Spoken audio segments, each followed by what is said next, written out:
Eagles Entertainment. The journey to the draft is driven by AAA.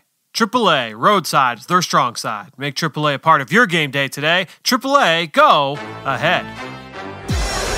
With the 21st pick in the NFL Draft, the Philadelphia Eagles select... You're listening to the Journey to the Draft podcast.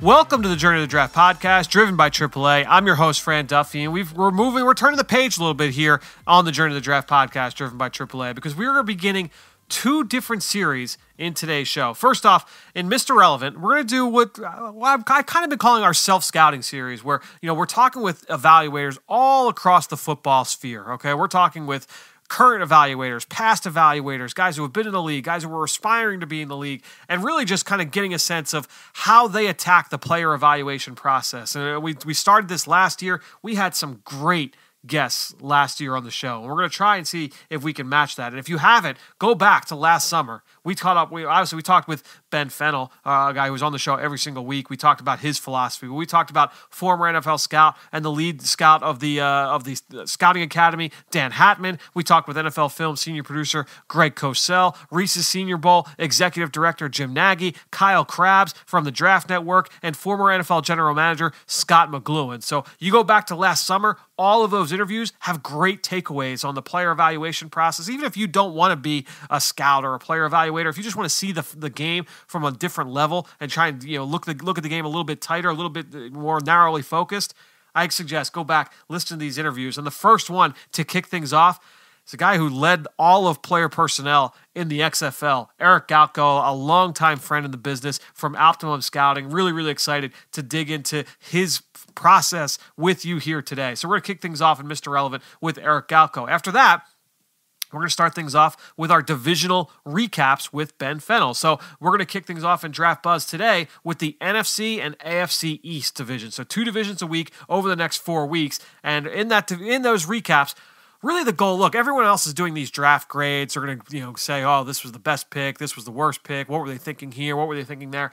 To me, it's more about all 32 teams feel like they did a great job and got better in the NFL draft a few weeks ago, right? All 32 teams liked what they did. So, and there's reasons behind that, and we're going to dive into that a little bit with Eric, actually, before we start this with Ben. But I think when you look at, the way that they're trying to put their roster together, there's a lot of thought that goes behind that. So we'll talk about breaking down their top pick. We'll run through all the selections. We'll pick a guy from day 3 that we like, but we're also going to do some over-the-top takeaways, and we're going to talk about some of the big things that, we've seen from a trend standpoint from each team, how they're building their roster, just really team-building philosophy over the course of their tenure there, whoever that lead decision-maker is in charge of that particular franchise. We'll pick an undrafted guy to keep an eye on for the summer as well. So we'll do that for all 31 remaining teams here after we spent the last 3 weeks on the Philadelphia Eagles. So we'll do that here with the NFC East and the AFC East after our interview here with Eric Galko in Mr. Relevant.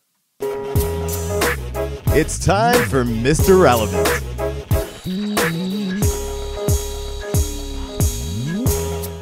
Well, excited to welcome into the Journey to the Draft podcast, driven by AAA, a guy who's been on the show a number of times, and it's been a while, but a longtime friend, Eric Galko. Eric, welcome back to the show, man. Good to have you. Appreciate it, Fran. Congrats on another successful draft season. I know we're already going towards the 2021 draft class just a week afterwards, right?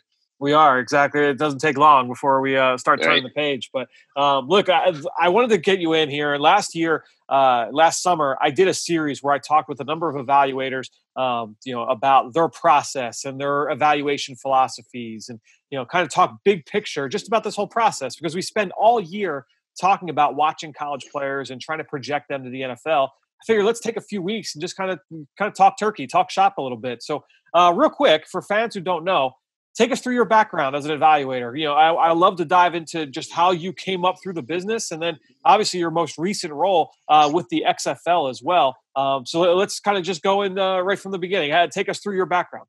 Yeah, no, I think it's, I think I probably have, I think most people you probably talk to have a bit of a unique path to football evaluation. I went to school at University of Delaware, got a business degree there, went to Villanova Law School, got a law degree there, and not doing business or law right now. Although I guess football is kind of a mixture of both most of the time, but started consulting actually when I was still in school for agents and pro teams, CFL, all-star games, etc.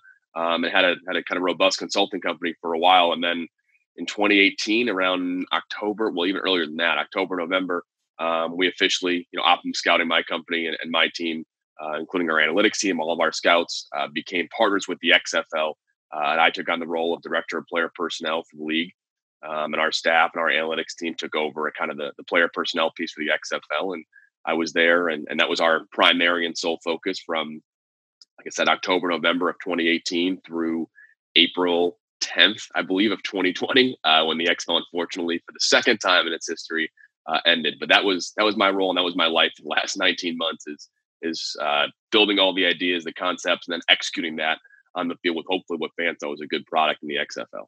I mean, you guys had just a great start. There was so much buzz building on the second iteration of the XFL. I'm interested. So take us through that role, because when you say you were the director of player personnel for the entire league, how does that work? Because I think fans say, "Oh, well, you're a director of player personnel for an individual team," but how did that work when you serve that function for an entire league?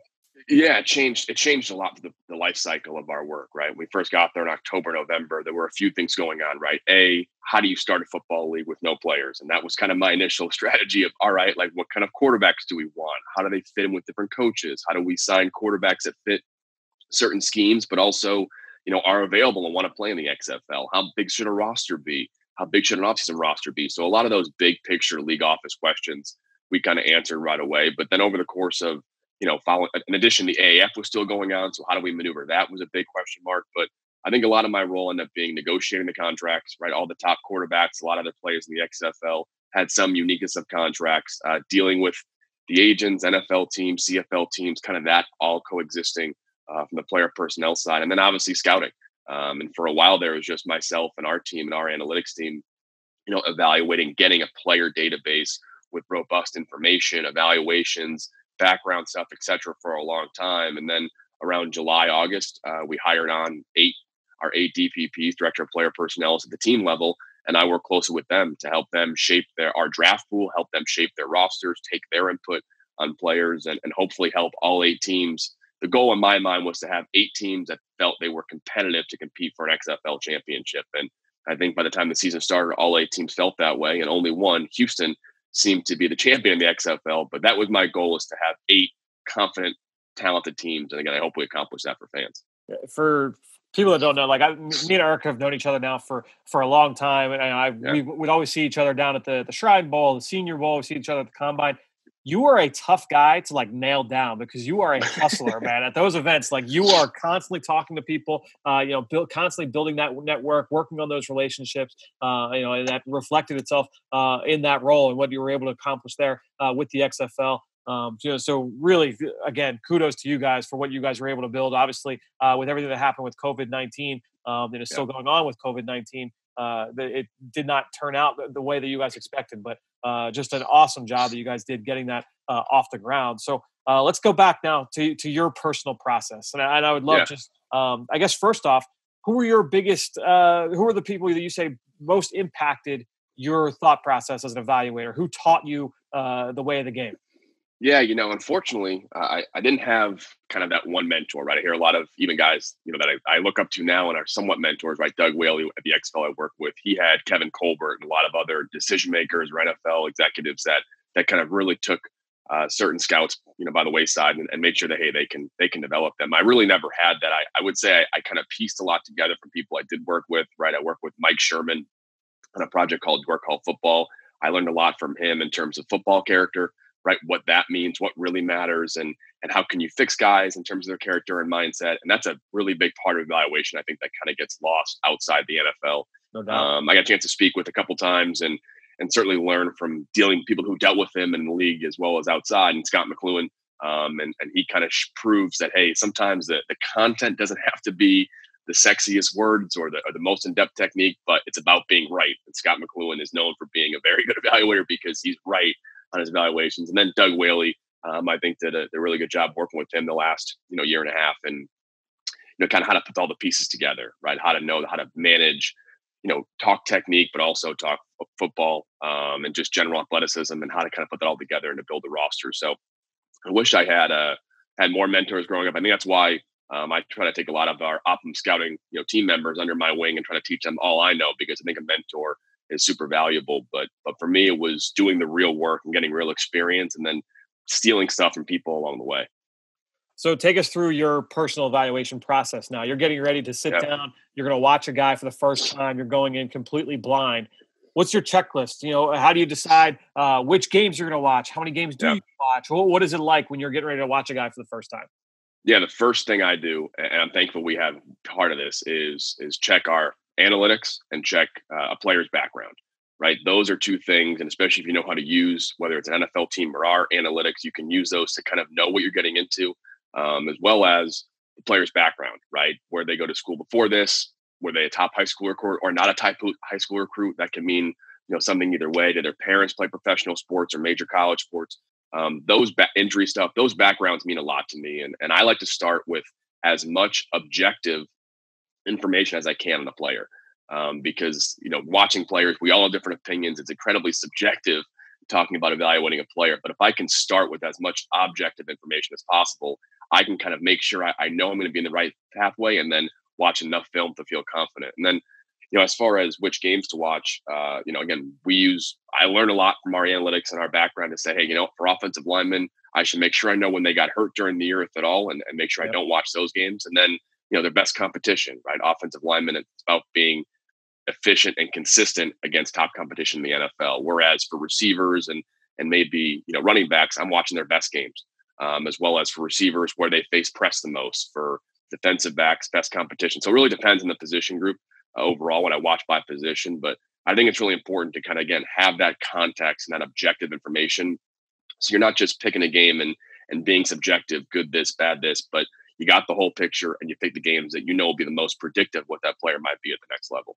Yeah, and I think it's a great point. Dan Hatman was a part of this series last summer, and he talked about, understanding the limitations of the film. So, the film might show a guy who, he doesn't quite have as much juice on the outside as what you would want. Yep. But then you realize, oh, well, he had a sprained ankle that he was coming through. So knowing that information kind of then shows you, oh, okay, that explains what was going on film. So I'm so glad that you kind of brought that point up. How long does it take you to get through that part of it before you even get to the film? Yeah, usually a while.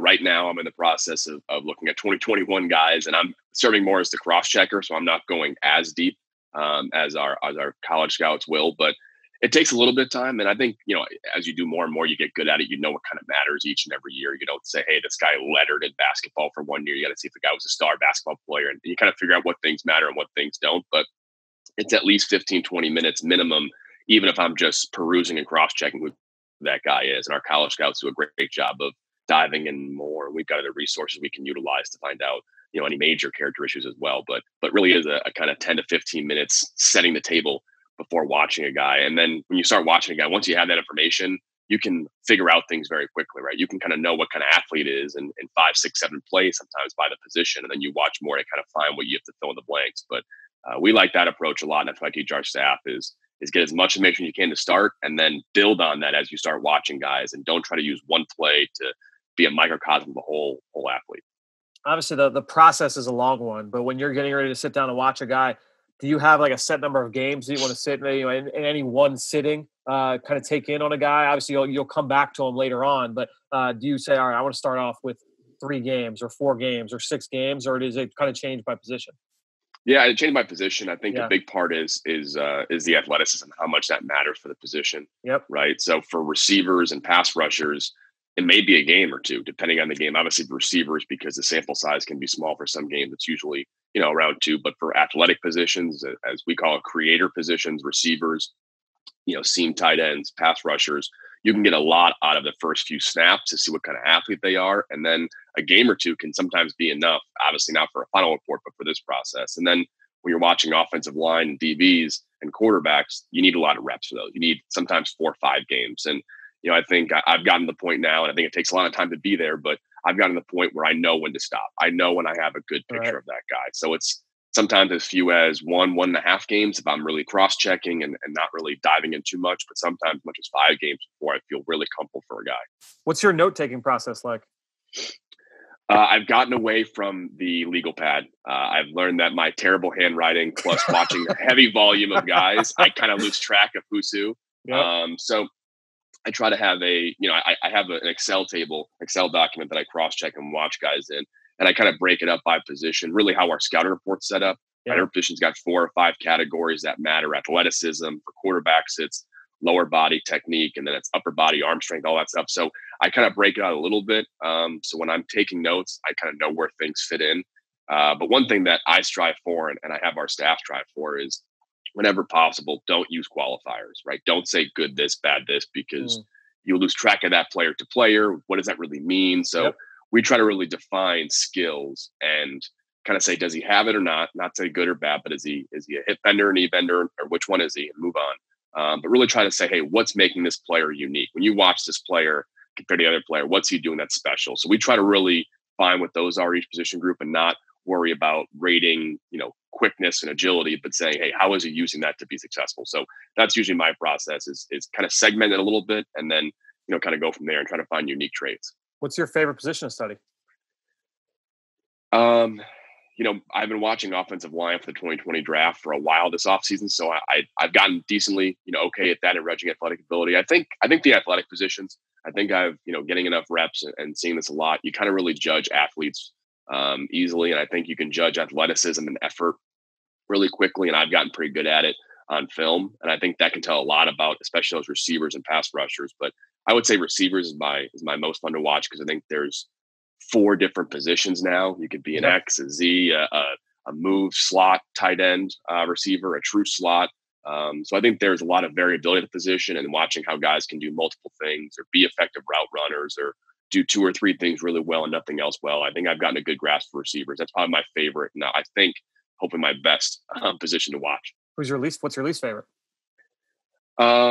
I wouldn't say I have a least favorite. I would say DBs because there's sometimes you just go like 20 plays without really getting anything of note out of them. So tough with safety sometimes, man. Yeah. Especially if they're, I look at Kenny Robinson, who was in the XFL, and he was playing in a cover 2. And I was a little frustrated by it because I'm like, he's the most important player in the league in terms of what he's building for, being a college player who ended up getting drafted. And, cover 2 safeties, there's 20 plays in a row. Sometimes you get nothing out of it. But, for me, it's always offensive line and DB. Those are positions, we call them preventer positions, where you've got to have, if you have 75 good plays and 5 bad plays, and those 5 bad plays are 5 sacks, you're out of a job, and that's a bad offensive tackle. And I think with those positions, consistency and efficiency matter. You got to really stay diligent. But also, there's so much technique. And I think anybody who's not a coach, and every coach is different even, you shouldn't assume you know everything. And we tell our staff, hey, don't try to figure out hand placement, right? I'll call Duke Manyweather and get his feedback. I'm not too big enough to say like, hey, I need help in this area. And I think I'll never know as much for offensive line as some coaches do. So the technique-based positions, offensive line and corner, I'd always like to learn more and help there. Yeah, I think understanding that you know what you don't know is something that I've always kind of leaned on. And I feel like that's one of my own personal strengths is just understanding like, all right, what are my limitations? Yeah. So one of my questions for you is going to be, what do you feel is your biggest strength as an evaluator?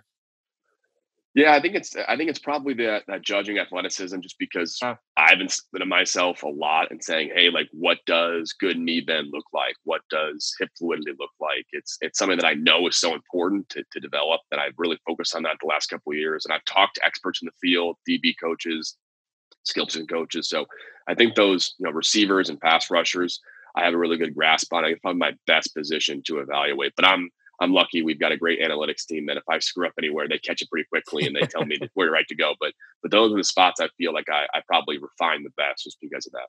So fans will ask me right now, they'll say like, all right, well, what then, Fran, how did you not follow up with this question? What does good hip fluidity look like? Yeah, it's I actually was at a showcase for the XFL with Jerry Glanville. Yep. And just kind of watching DBs with him for a while as well. And it's really that one fluid motion. It's the one motion you can really see. It's similar to hip knee bend with offensive linemen, that once you see enough guys do it well or not do it well, and with him, he was able to tell me good, not good, good, not good. It's that one fluid, natural motion between those 3 steps that really tell you if a guy's got it or not. And his philosophy is, and I don't know if I necessarily agree with it, but a lot of times guys have it or they don't. And I think once you see a lot of these guys and know what good and know what bad looks like, which is a big part of scouting, right? Once you kind of figure out what's good and what's bad, you can kind of figure out pretty quickly. So unfortunately, there's no one answer I can give you, but watching with him and watching over these years, it's that 1, 2, 3 steps you see as one fluid motion that tells you good hip fluidity. But beyond that, we'll have to watch film together to go through that. What would you say is your biggest weakness as an evaluator? And, how are you working to improve that? Or maybe it was a weakness years ago that you have improved? No, I think, I watch a lot of offensive linemen, but I'm no offensive line expert. I'm just a shade over 200 pounds. I never was an offensive lineman in high school or college. So I think I have a good grasp. Like I said, I ask O-line coaches, both in the XFL, NFL, college, as well as private coaches all the time, hey, what can I learn more here? How can I learn more? But the biggest takeaway I've learned there and say, hey, I'm not, I tell our staff, there's a scouting and there's coach scouting, and they're different things, right? A scout shouldn't be nuanced in technique. The more they know, the better, but that's for the coach to figure out. The scout's supposed to figure out, what kind of athlete, what kind of overall abilities this player have. So I think there's, offensive line and cornerback, those positions require so much nuanced technique to be really effective. And I'm always looking to learn more in those spots for sure. I think that's always an interesting conversation that, when you talk about the difference between a coach, watching film with a coach and then watching film with a scout. I've had the privilege to do both. I know you have as well. You definitely get different things from watching film with those guys. It's certainly enlightening just to kind of see, everybody's got their own set of skills. And so leaning on them for their expertise, I love watching film with strength coaches because I hear things about, power and, just the way that the body works, the way the body's. I learn 10 new things every single time I watch film with any of my strength coach buddies. It's always an interesting process. Yeah. And this too, right? Scouts are watching film for the Eagles or whoever team, and then coaches watch film. And I think the teams that do it right are the ones that don't argue, but they come from different areas, right? Coaches are going to get the best out of that player, and it's the scout's job to tell him what those best traits may be. So I think if you can appreciate that they're different tracks and it's not one's right, one's wrong, I think as a team, you get a lot of that process. I mean, Eagles do a great job of that. A lot of teams do. But it's something that you have to appreciate that, hey, you're not going to know everything technique-wise unless you're a coach. When you're a coach, you're not going to have time to watch 5 games on a player to judge his athletic ability. So it's kind of a dichotomy that I think is really important for people to understand going in, as you mentioned.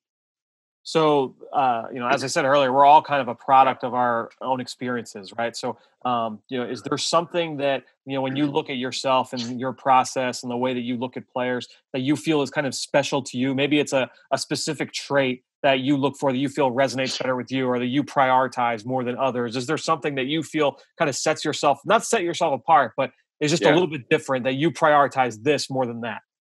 I think the biggest word, I don't think I've said it yet, but efficiency is the biggest word for me.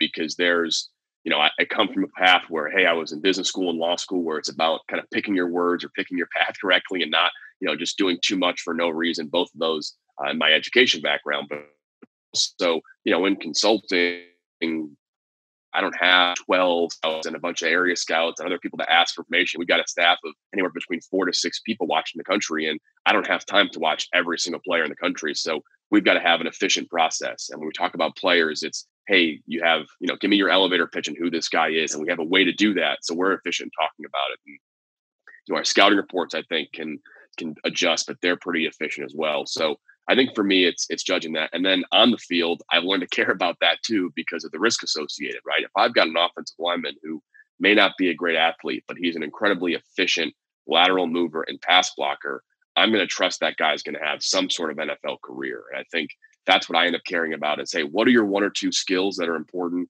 What kind of athlete are you? And then are you efficient at your job? Are you a receiver who can efficiently and consistently get off press? As an offensive lineman, can you efficiently get 1-2 moves and get your hands up? After that, if you're not a great grappler or you get guys pass during their second move, that's a weakness and I can deal with that. But I think efficiency I seem to care about a lot because just my background in terms of how we do process and how I think football players to evaluate them. I'm going to be honest, one of the things for my own process this offseason I'm trying to prioritize is trying to be more efficient, with my time, with how I do reports. I look back and it's like, all right, I watched over 100 guys that weren't drafted this year. So how much time did I spend watching those guys and how can I – so I still want to watch the same amount of players, but how can I be more efficient with my time? And certainly, that's something that I'm putting a lot of focus on here this summer. So I'm glad you brought that up. Is there a portion of the process that you feel is a little bit overplayed, overhyped by the media, by fans that we talk about a little bit too much? And then I guess as a follow-up, is there something on the other side of the coin that you feel is not talked about enough? I think you talked about football character and things of that nature, I agree with you that is super, super important. And maybe not enough time is spent there, but is there something that you feel is a little bit overhyped throughout the process? Yeah, I'll start with the underplayed a little bit. I think that background, as you mentioned, is super important. I don't want to keep beating the same dead horse, but it gives you so much context. I think people don't learn about these players until March or February when I read stuff on social media, and that's really the wrong way to go about it. Right? You should know who these guys are, and some of these guys just have fantastic backgrounds. Right? One offensive lineman, his dad was a batting champion in the Major League Baseball, and one Matt Allen, the center from Michigan State, his brothers Jack and Brian are both in the NFL, and that tells you a lot of There's who another these guys Allen, are. right? Okay, right? Yeah, and he might be the best of the bunch, to be honest. Too. So, I mean, the background stuff is so important that I'm always surprised it comes out so late. And I think, again, I stress to our staff all the time too, the bios are not the most fun part of the evaluation. Watching the film is, but it's such an important thing that I think a lot of people that follow the draft or follow college football would be a lot smarter on these guys if they started with that first and then let the football come. Because again, the football is subjective. We'll all have different opinions and you'll have time for those, but in the background's underplayed. In terms of overplayed, I think technique and talking to a lot of NFL teams, I think we overdo technique, and I've caught our staff, right? So we do some consulting. I've caught our staff not to be a coach, right? You're not going to know as much hand placement stuff as an offensive lineman. And if an NFL team is a subscriber of our work and an O-line coach reads your report and he says you're way off on hand placement, that he's right, you're wrong, or he's probably more right and you're not. So I think it's important for us to not overdo technique, know the basics and know what is definitely wrong and know what's really impacting negative results, right? If the offensive lineman is letting a guy go on his inside shoulder every time, you can assume and figure out what technique is an issue, but don't live in that technique headspace. I think a lot of people outside the NFL do that. And, a lot of players are still maturing. A lot of players were coached one way in college and will be drastically different in the NFL. I remember David Bakhtiari at Colorado. Some of his pass steps I thought looked ugly. And how is this going to work in the NFL? And now he's one of the best left tackles in football because that technique works for him. So listening to Joe Thomas and talking to Duke Manyweather, you're not trying to, it's like a golf swing. You're not trying to make the perfect golf swing every time, but if it works for that guy, it's efficient. Don't spend too much time on it. Go back to the efficiency. To me,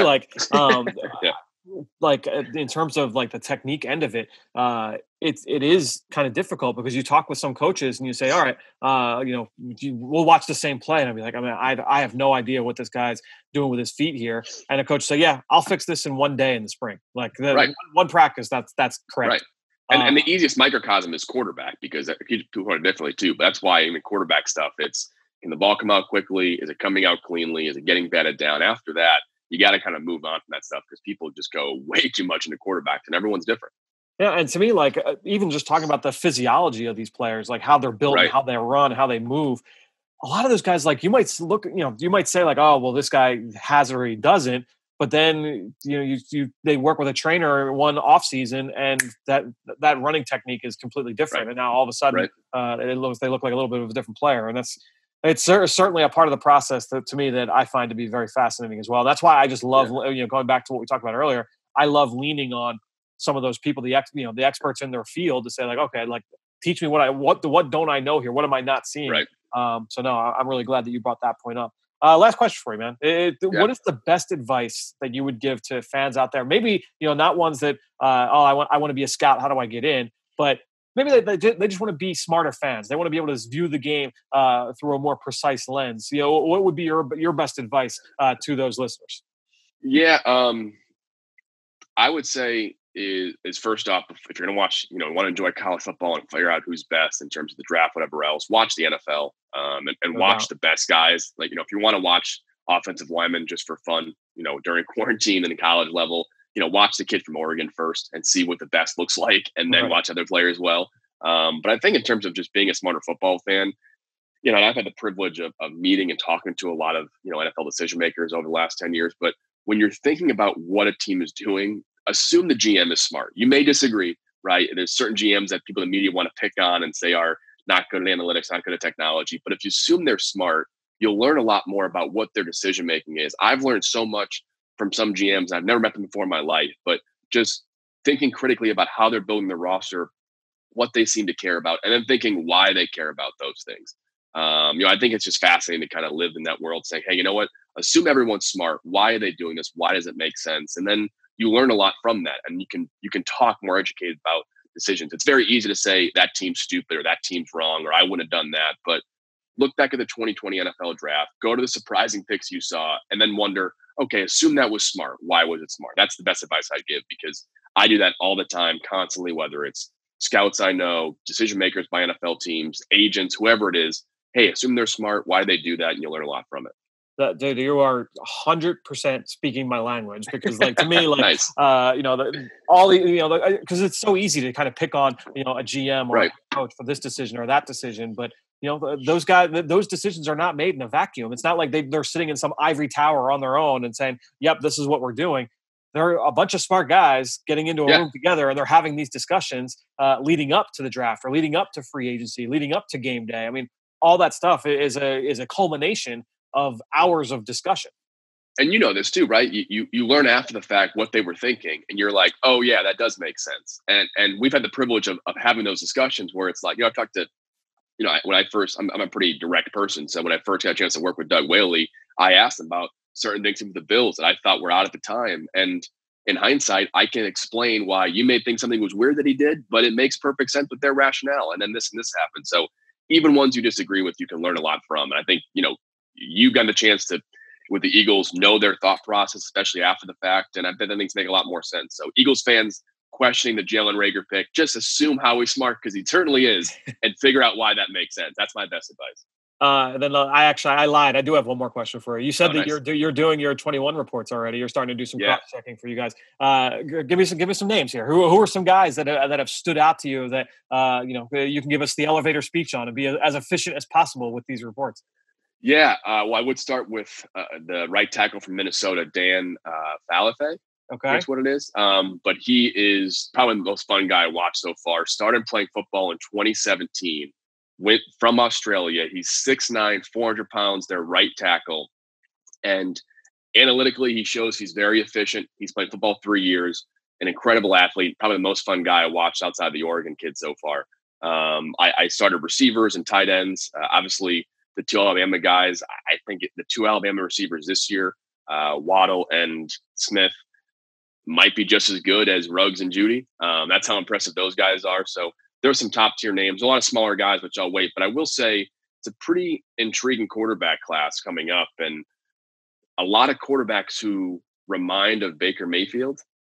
Shorter, mobile, creative guys who aren't the elite athletes and don't have the elite arm talent, but make plays. The Tanner Morgans of the world at Minnesota that kind of jump out that, hey, maybe this Baker Mayfield archetype is starting to filter on the rest of college football. So I wouldn't say it's a very top heavy quarterback class besides, 2 or 3, maybe a fourth guy, but a lot of intriguing game managers, somewhere between Baker Mayfield and Jake Fromm type players for this upcoming draft class.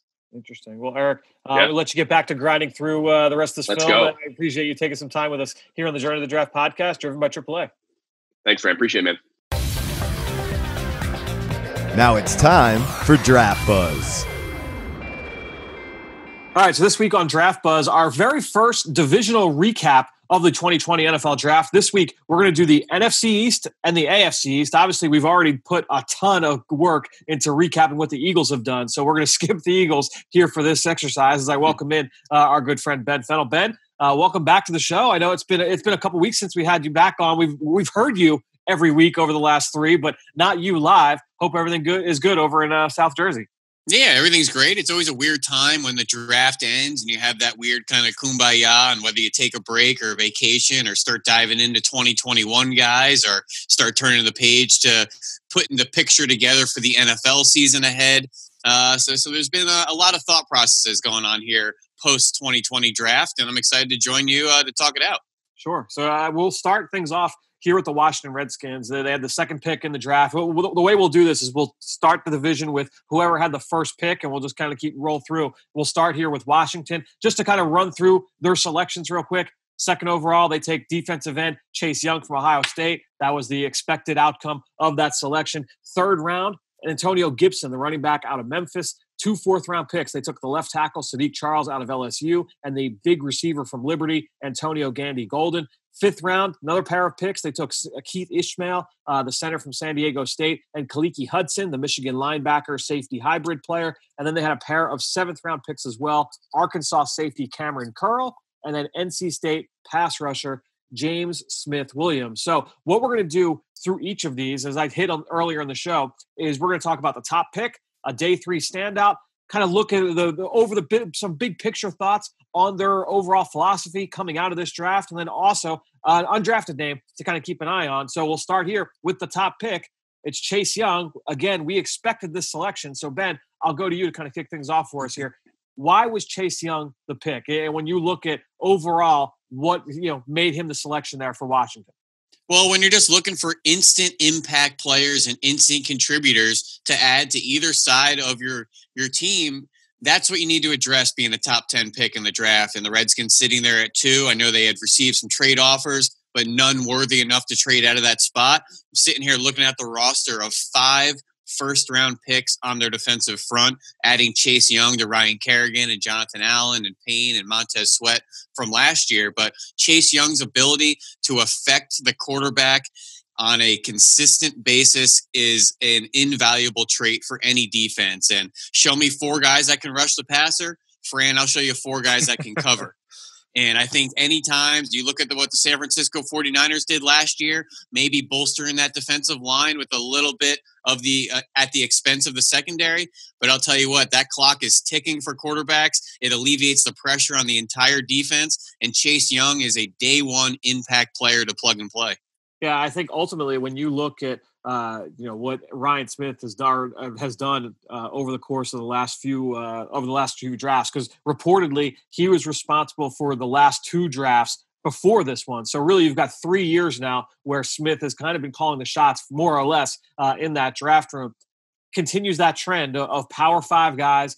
We've seen that they've kind of trended a little bit towards some Ohio State players, some Alabama players. So Chase Young kind of fits that mold. What's going to be unique about these teams that we've done in the NFC East here, Ben, that we're going to talk about today, is that we previewed them back in March. That we kind of did a little bit of a deep dive into what their draft philosophies were. So a bunch of these guys, we kind of had an idea in terms of what their mindset was coming into that weekend in late April. And some of these things really turned out. You continue that trend of Power 5 players. Ron Rivera is always going to have a voice in this draft. And I think when you talk about his history working with guys like Julius Peppers, he wants versatile guys off the edge. I know he's been kind of pounding the table down there for versatility, and that kind of played out over the course of this draft. But Chase Young was kind of a slam dunk. And to me, you talk about adding a pass rusher like that, certainly makes a lot of sense. So we're going to go over now to day 3. And I want you to pick, who was your favorite selection from them on the 3rd day of the draft?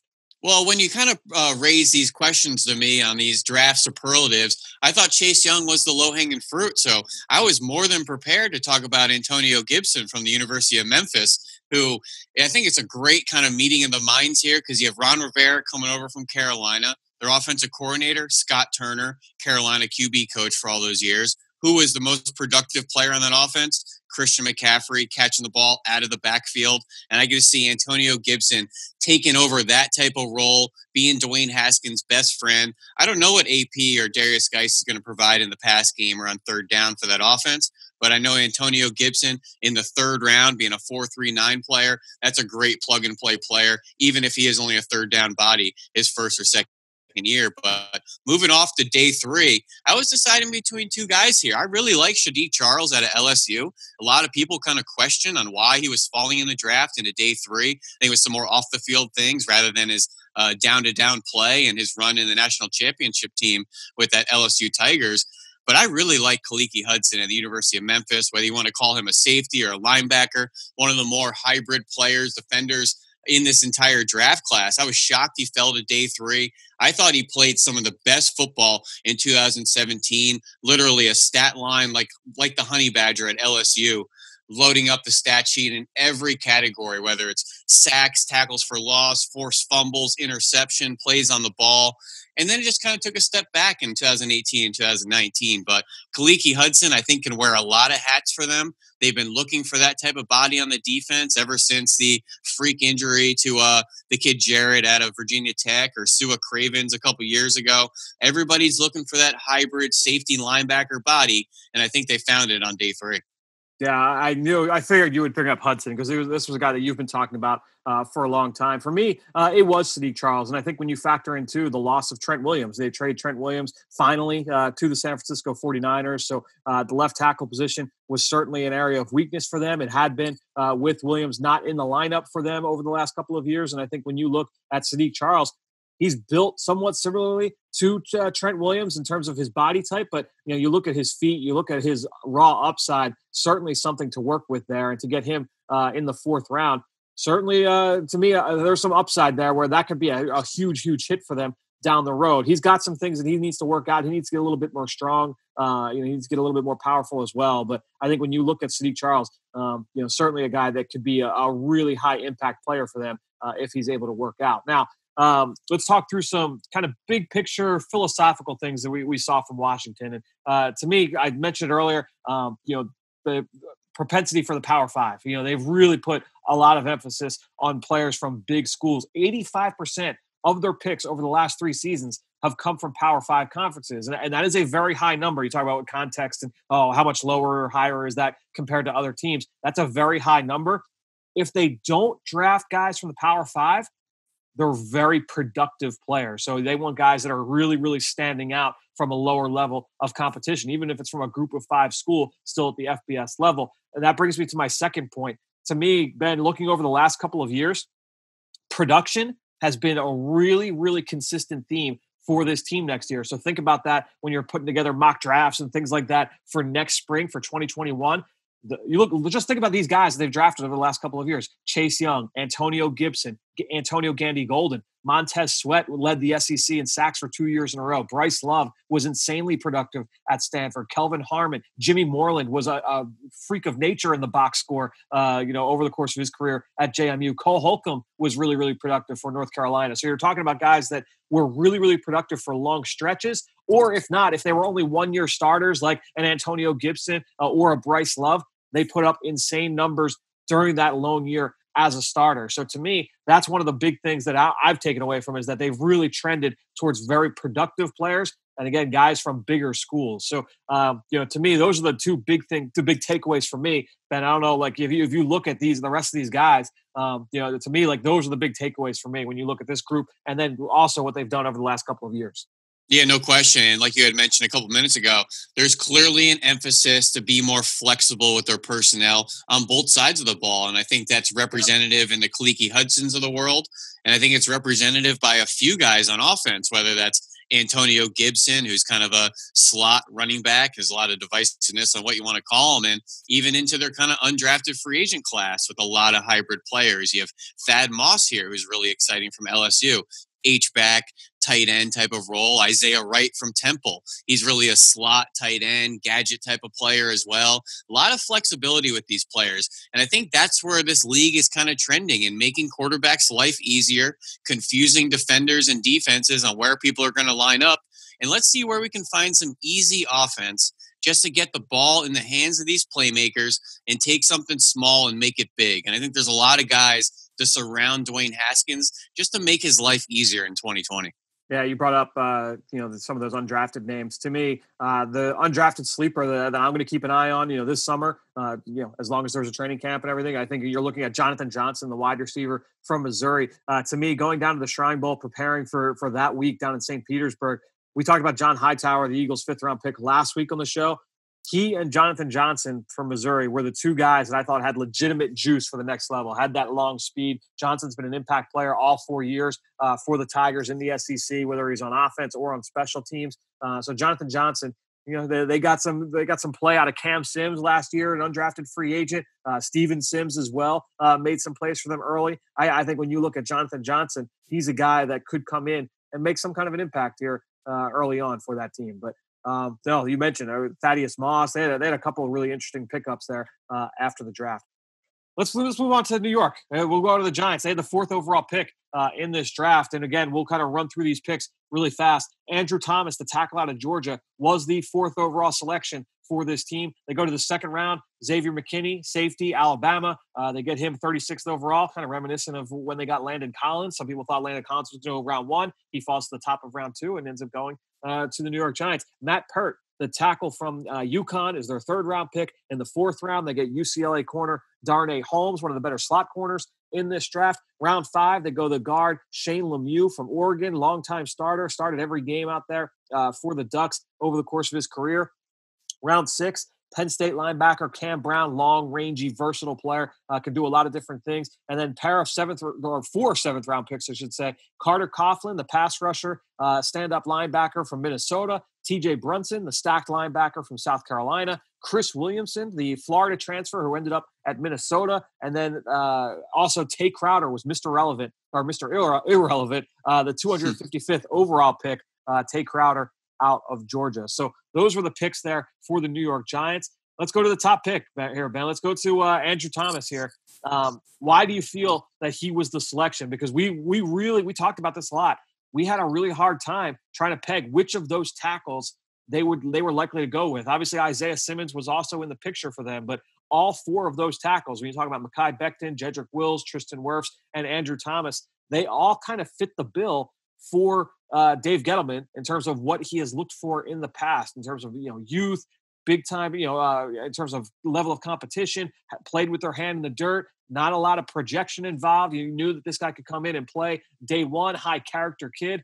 What was it about Andrew Thomas that made him the fit in your mind? I think he had the best combination of all the top elite tackles of athleticism, play strength, flexibility, production. I think everybody kind of had one of those traits to hang their hats on. Makai Becton's physicality, Tristan Wirfs, obviously a really freak athlete.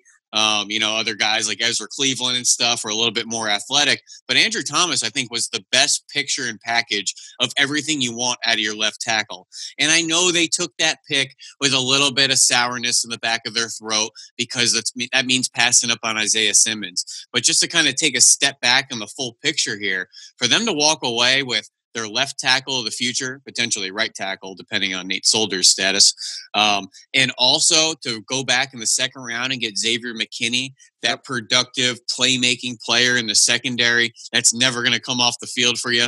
Put him down for 1,100 snaps for the next couple of years because he's a guy that's going to be there in base, nickel, dime, the whole deal. To walk away with the left tackle and that versatile defensive back chess piece that I know they really wanted in Isaiah Simmons, I think to walk away with both of those, that's an absolute home run draft, in my opinion, and a great kind of foundational players to surround a young quarterback with a first-year head coach with a lot of changing of the guard there. But Andrew Thomas, I thought, was just the pick there, absolutely offensive tackle 1, and I think he just provides the best mix of playability, athleticism, production of all the tackles. I felt throughout that Andrew Thomas was very underrated, and he was being talked about in the top 15. So it's not that it was being slept on, but I just felt that, people weren't really giving him full credit. And the other part of this that I just didn't take into account, to be honest, is, you talk about, this is a people business, right? This is just like any other business in the world. It comes down to people and relationships. And, we talk about Joe Judge. What is his background? Where does he come from? Obviously, he comes from New England, but previously coaching under Nick Saban, was on the same staff for a long time as Kirby Smart down at Alabama. Ken Scherer, their linebacker coach, also worked for Kirby Smart down at Georgia. They ended up taking 2 Bulldogs in this draft. I think Joe Judge, to me, his relationship with Kirby Smart, I'm sure, played a little bit of a part in this. And to me, that's why it was really tough, man, when you talk about, Jedrick Wills obviously played for Saban, so there's a little bit there. But between those 2 players, I got to think that there was a lot kind of riding on that selection. But certainly, those kind of things absolutely every single year, both in the draft and free agency, play a huge, huge part I like the pick of Xavier McKinney as well, and playing into the relationship. Obviously, he played for Nick Saban, and the Joe Judge having that relationship with Saban, I'm sure played a little bit of a part there, especially in the truncated pre-draft process with what was going on around the country. And just real quick, Fran, I think just to bring the perspective to the state of the Georgia Bulldogs and their offense and kind of the aesthetics of their prospects to the NFL, they've obviously churned out a number of running backs over the last 5-10 years, from Chubb and Sonny Michel and DeAndre Swift and X, Y, and Z, go back to Noshawn Marino and whatever, even the quarterbacks, Matt Stafford. But there's been this weird Bermuda Triangle of offensive line talent from the University of Georgia to the NFL for some reason, despite having all this talent at quarterback and running back and receiver. So Andrew Thomas actually won the Jacobs Blocking Trophy this past year, which is given to the best offensive lineman in the SEC. Is the first Georgia Bulldog to win it in 21 years. So I think it's absolutely warranted, and I think it's a new era of Georgia Bulldog offensive linemen moving their way to the NFL. And obviously there was other ones with Solomon Kinley and the right tackle as well going to the NFL. I'm really excited for that team. Yeah, no question. That's a good point there. Let's go to day 3 here. Who was the pick on the third day of the draft that really stood out to you? They had a bunch of picks on day 3. Well, I've been pounding the table for this kid, wondering why he didn't get the combine invite and wondering why he fell to day 3. We've been quietly talking about him all season long, but you watch Chris Williamson at the University of Minnesota, and Antoine Winfield stole all the highlights and all the big plays in that secondary and got every tip ball and all the interceptions. But Chris Williamson was a Florida transfer. This guy's got SEC speed. He's a really productive player. He came out of high school being a receiver DB combo, so he has the ball skills. His brother even plays over at Stanford. Really competitive player. He had a PBU against KJ Hamler in the red zone on 4th and goal. Had a really good run stop on 3rd and 1 against Fresno State. He's a physical player in that nickel position. He'll blitz for you. He loads up the stat sheet because he contributes in run support. He'll blitz from time to time. He gets his hands on the ball. He's a pretty thick build. I think he's that perfect kind of nickel player that Giants are looking for to defend the slot for him. Yeah, for me, I went with a guy that I've also been pounding the table for throughout the course of this process, and that's Shane Lemieux, the offensive guard from Oregon. Played only left guard, but apparently was doing a lot of snapping over the course of the pre-draft process, and some people feel that he could be best off sliding inside to center. Regardless, I think this is a guy that could be a relatively early starter for this team. We know the Giants have been hurting for offensive line help really over the last few seasons, going back 5, 6, 7, 8 years. But I think when you look at Shane Lemieux and Andrew Thomas, 2 good building blocks here to work off of for this offensive staff. And I think Shane Lemieux is a guy that could be a starter in short order for them. Look, as I mentioned earlier, we did a deep dive into Dave Gettleman. You go back and you find that episode. I believe it was like early March, but so I'm not going to dive into every single takeaway here, but looking at his history. But I've done some research on him going back to even his days at Carolina, and really 3 big takeaways here. Number 1, the streak continues. One of the craziest stats of any GM in all of football. Dave Gettleman has never traded down once in an NFL draft, and that continued this year, even though there was talk that they could here in round 1. They ultimately did not. 2 big things. Versatility was certainly something that I thought was a hallmark of this class. They took a handful of versatile pieces in the back 7 that can be chess pieces, keep adding corners to that roster. You can look back to this draft, the previous draft, the draft before, the supplemental draft. They've continued to add young corners to that secondary. When you look at Patrick Graham, the defensive coordinator there, comes from that New England scheme, just like Joe Judge. They want to play lots of sub package, a lot of man coverage on the back end, and be very versatile, very multiple in the front 7. So you look at the linebackers they've added. When you look at a guy like Cam Brown, you look at a guy like the kid from Minnesota, Carter Coughlin. You look at those guys. They can be used in different ways. They can be moved around the formation. I think both those guys kind of fit that. And Dave Gettleman, purposely all over the course of his career has always drafted very versatile players. So that trend kind of continues. And then lastly, Dave Gettleman is not a red flag guy. No medical red flags ever. He's never drafted a guy that, from the outside looking in from a media standpoint, we've ever said, man, like this guy is a huge medical risk. And only really one real character red flag that he has taken, again, that we know of in the media. And that goes back to his days in Carolina. They've always trended towards size, towards bigger guys. That continued. He stays away from speed deficient guys. So guys that don't really run all that well, he typically stays away from those as well. Ultimately, to kind of speak your language here, Ben, especially this time of year, All Dave Gettleman's trying to do is keep it in the fairway. He's not trying to burst the seams off this ball. He's trying to keep it in the fairway, nice and straight. Make sure you try and hit some doubles. Don't worry about swinging for the fences. And that's kind of the way he approaches the draft. And I think that when you look at some of the guys that he took this year, that kind of fits his profile. Yeah, absolutely. And, the conversation starts and ends with the tee shot, Fran. You can't score unless you get off the tee and you keep it in play there. And, you don't want to be scrambling on your second shot there. But I absolutely agree with that Shane Lemieux pick.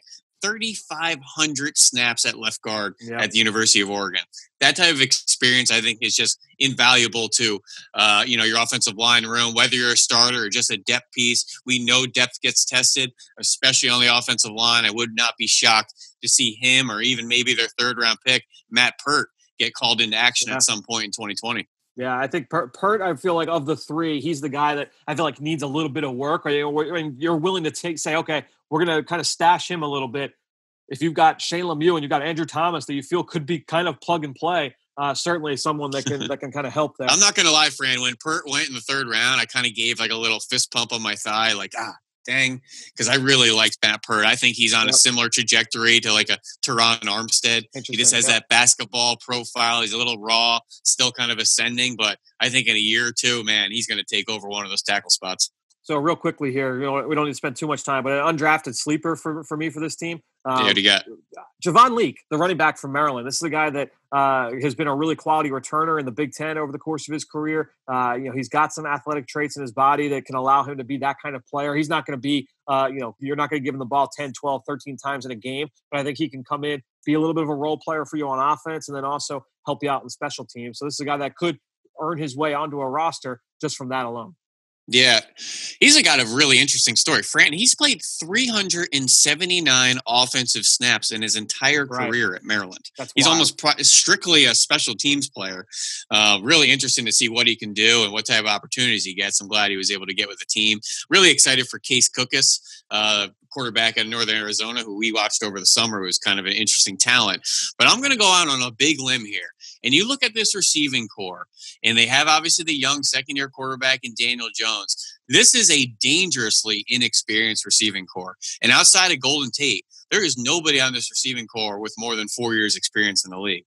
I think Sterling Shepard's going into his fifth year. Yep. So I think there's a big opportunity for some of these undrafted receivers, whether that's Derek Dillon at LSU.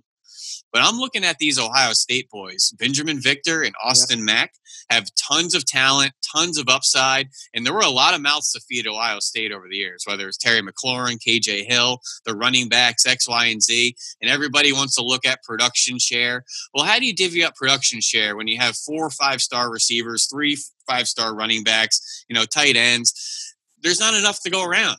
But these guys have tons of talent. And when you watch them in vacuums, whether it's at the Senior Bowl, Benjamin Victor, I thought had a great week, Fran. Played a lot of big football for Ohio State. I just think those two guys can easily sneak their way into the back end of this receiver group, whether that's taking a spot from Cody Core or Corey Coleman, or even potentially pushing a veteran like Golden Tate out of the way.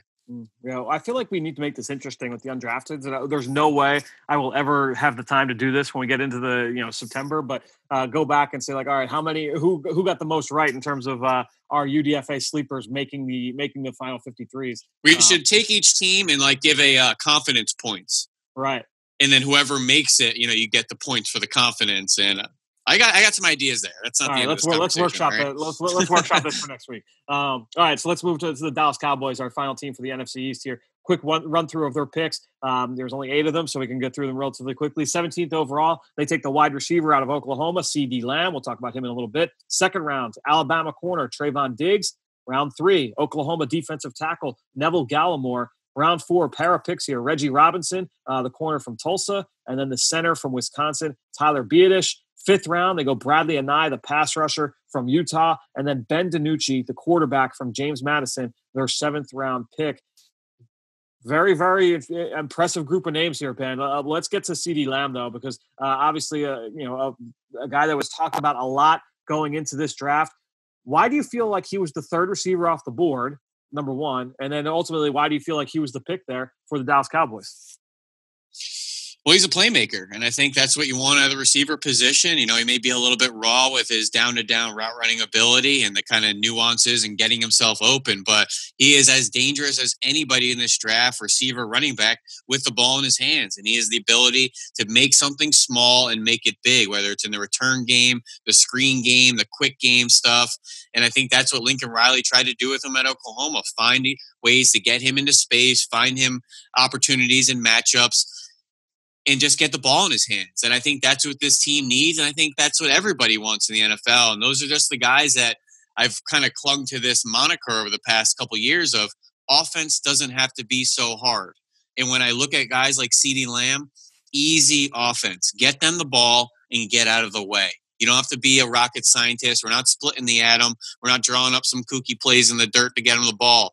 These guys are exciting, explosive playmakers. It's easy offense. And I think that's a guy, get the ball in his hands. He's a great compliment to Amari Cooper and Michael Gallup and obviously Zeke Elliott. And you still have to address, stopping the run with that Dallas team. But CeeDee Lamb's ability on the perimeter and space, as good as anybody in this draft class.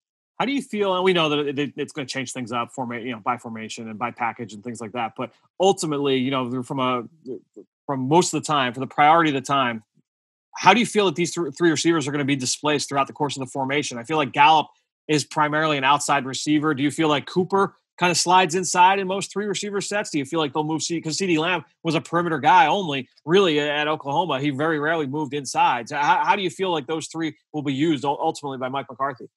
I actually see CeeDee Lamb being more of the slot presence. Yeah. And if you go back to kind of the way McCarthy used guys like Randall Cobb and Devontae Adams, they never really had a true slot presence. It was Randall Cobb for a long time, but Devontae did a lot of work in the slot as well. And I could see that being CeeDee Lamb because then you could work the bubble screens and you really start to stress those defenders on whether you're going to be a run defender or defend the alley and out in the perimeter. And I think having that dangerous weapon in the slot, working the RPO games, trying to get that safety to creep into the box and then you hit something on the perimeter, I think that's the compliment CeeDee Lamb can give you. An easy offense, don't line this guy up outside the numbers every down. I want him near Dak in the slot, easy receptions, and let him take off with that yards after catch threat that he can be.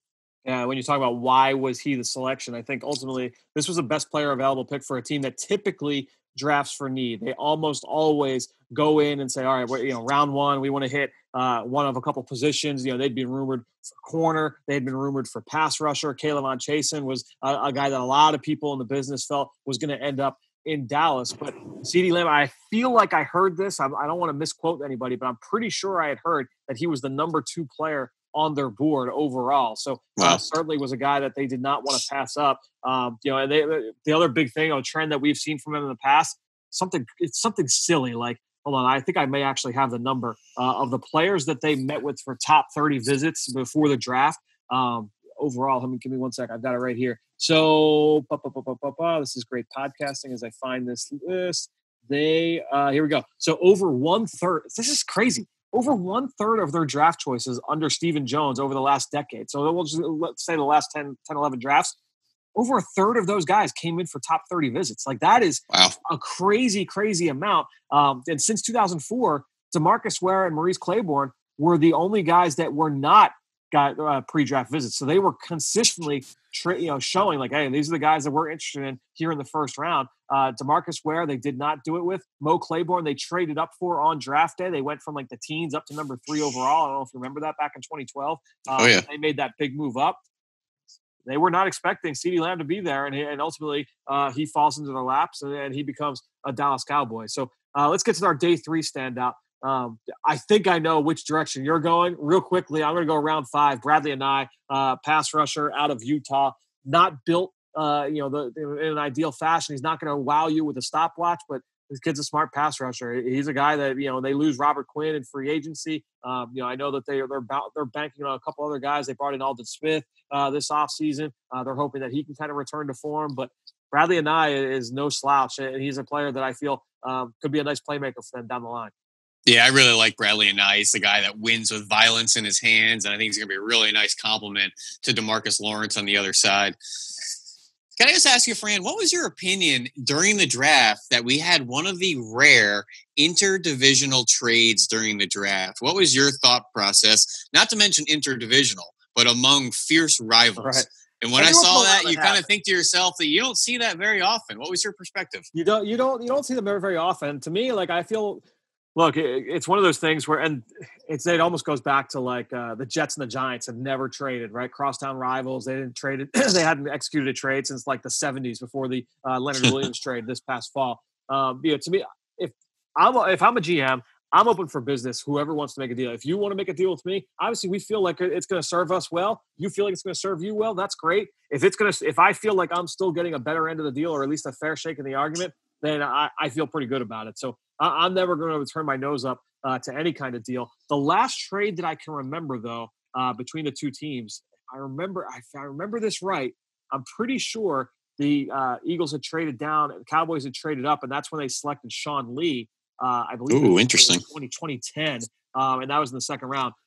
Tyler Biadasz, not Sean Lee. I was just, but if Biadasz walks into 10 Pro Bowls here, I'm going to look at that pick a little bit differently.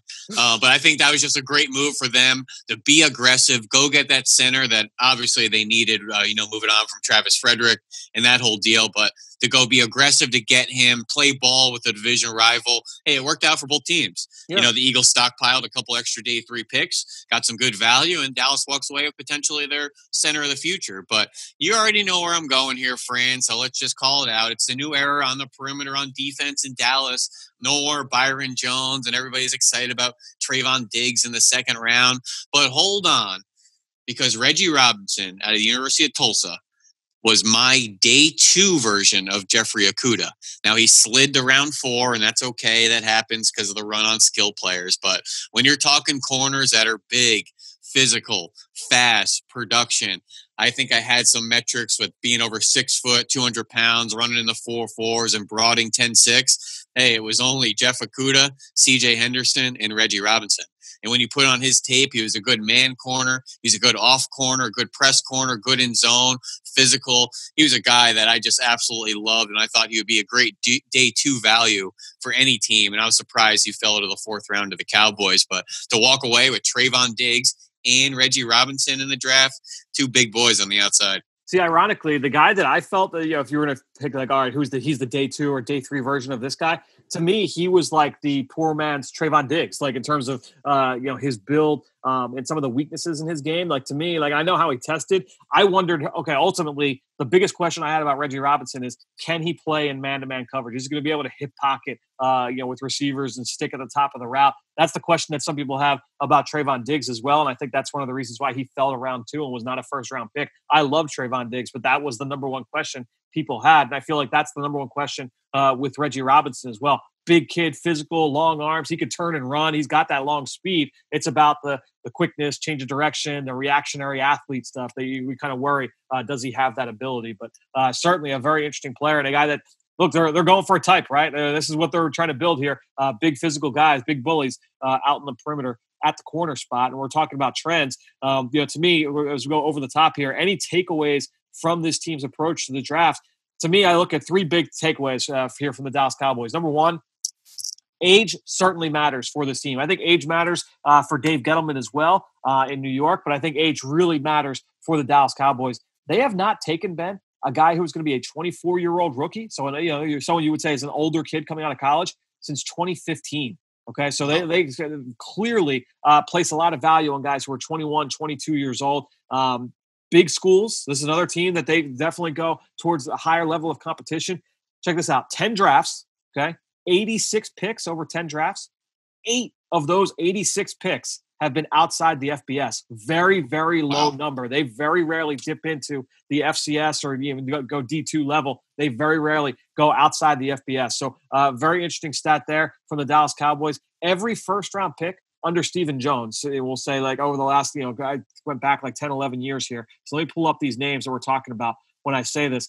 All of these guys were deemed as ultra competitive, gritty, tough guys. So I feel like there's a mindset that they're certainly looking for. When you're talking about who are these guys, CeeDee Lamb, Leighton Vander Esch, Ezekiel Elliott, Byron Jones. Taco Charlton was known for his physicality at Michigan. Zach Martin, Travis Frederick, Tyron Smith, right? Like all these guys kind of had that mentality that a lot of people felt, coming out, that you could kind of hang their hat on their toughness. So that was one thing that has definitely stood out to me as well. Age, big schools, and guys that have that tough physical demeanor on the football field. Those are my takeaways from the Dallas Cowboys. Real quickly, undrafted sleeper, name to watch this summer. I'm going to go with running back Jet Anderson, Darius Anderson from TCU. I compared him to Chase Edmonds, the current Arizona Cardinal, formerly out of Fordham, who ended up being, I believe, a 5th-round pick when he was drafted a couple years ago. I think they got a nice little player there in Jet Anderson. This is a player that I feel could certainly make that team, and they're looking for guys that can help them in the passing game and do different things for them out of the backfield. Anderson certainly can do that. Fran, it was right there for the taking for you to talk about Francis Bernard. He was your crush since last summer. I know. We were both kind of surprised he went to the undrafted camp. But the Dallas Cowboys walked into the draft with Ezekiel Elliott and Tony Pollard in the running back room. That's it. Yep. That's it. And they didn't draft any. They ended up going to grab Rico Dowdle from South Carolina, Jed Anderson from TCU. But the most intriguing guy, in my opinion, was Jed Anderson's teammate. Help me out with the pronunciation here, Fran, because I know you got it down. Oh, is this the center? No, Seo.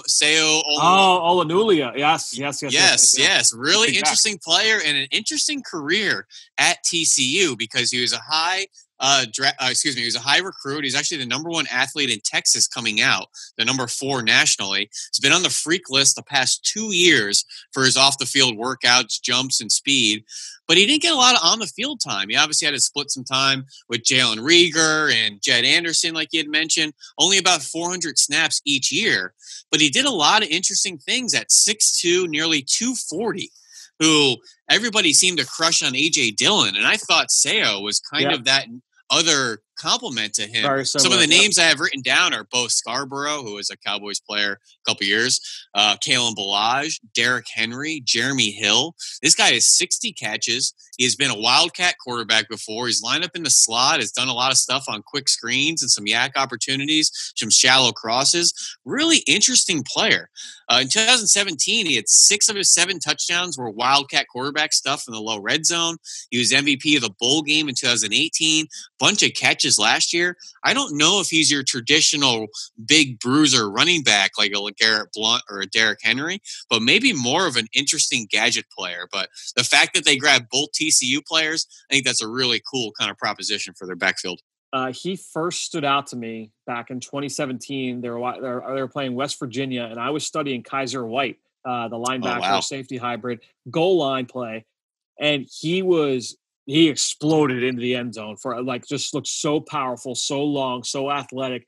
He actually jumped over the pile, but it was a really, really athletic. For some reason, Fran, in my notes, I have it highlighted, bolded, and in red. Extremely loose athlete for his size. Right. And I think that's probably the mission statement of him as a prospect is he does not look like what he does. And I think he's going to be a really exciting player, whether it's in camp or preseason, just to see what he can do. And I think he might be one of those darlings in the summer. You mentioned Francis Bernard. To me, the reason why he went undrafted, and I love the film. I really was intrigued by him. Help me paint this picture on his whole trajectory as a prospect. He's going to be a 26-year-old rookie, man. I mean, he's going to be interesting. Okay, he's going to be a 26-year-old rookie, and he ran 4.8 at the combine. In full disclosure, Fran, I don't get too deep into the ages. Yes. Some teams are good with reporting them, some aren't. You really have to kind of be a gopher in a mold to go find that information. Sometimes there's conflicting birthdays. Some teams think it's important, some don't. As of myself and being kind of a hobbyist draft analyst, I don't know what to do with the ages yet. So when I have the information, I write them down, but I don't really know what to do with it yet. But guys like that, they're 26-year-old rookies. There's reasons for them falling. And, some teams you really have to weigh where they are in their career and what they can give for you.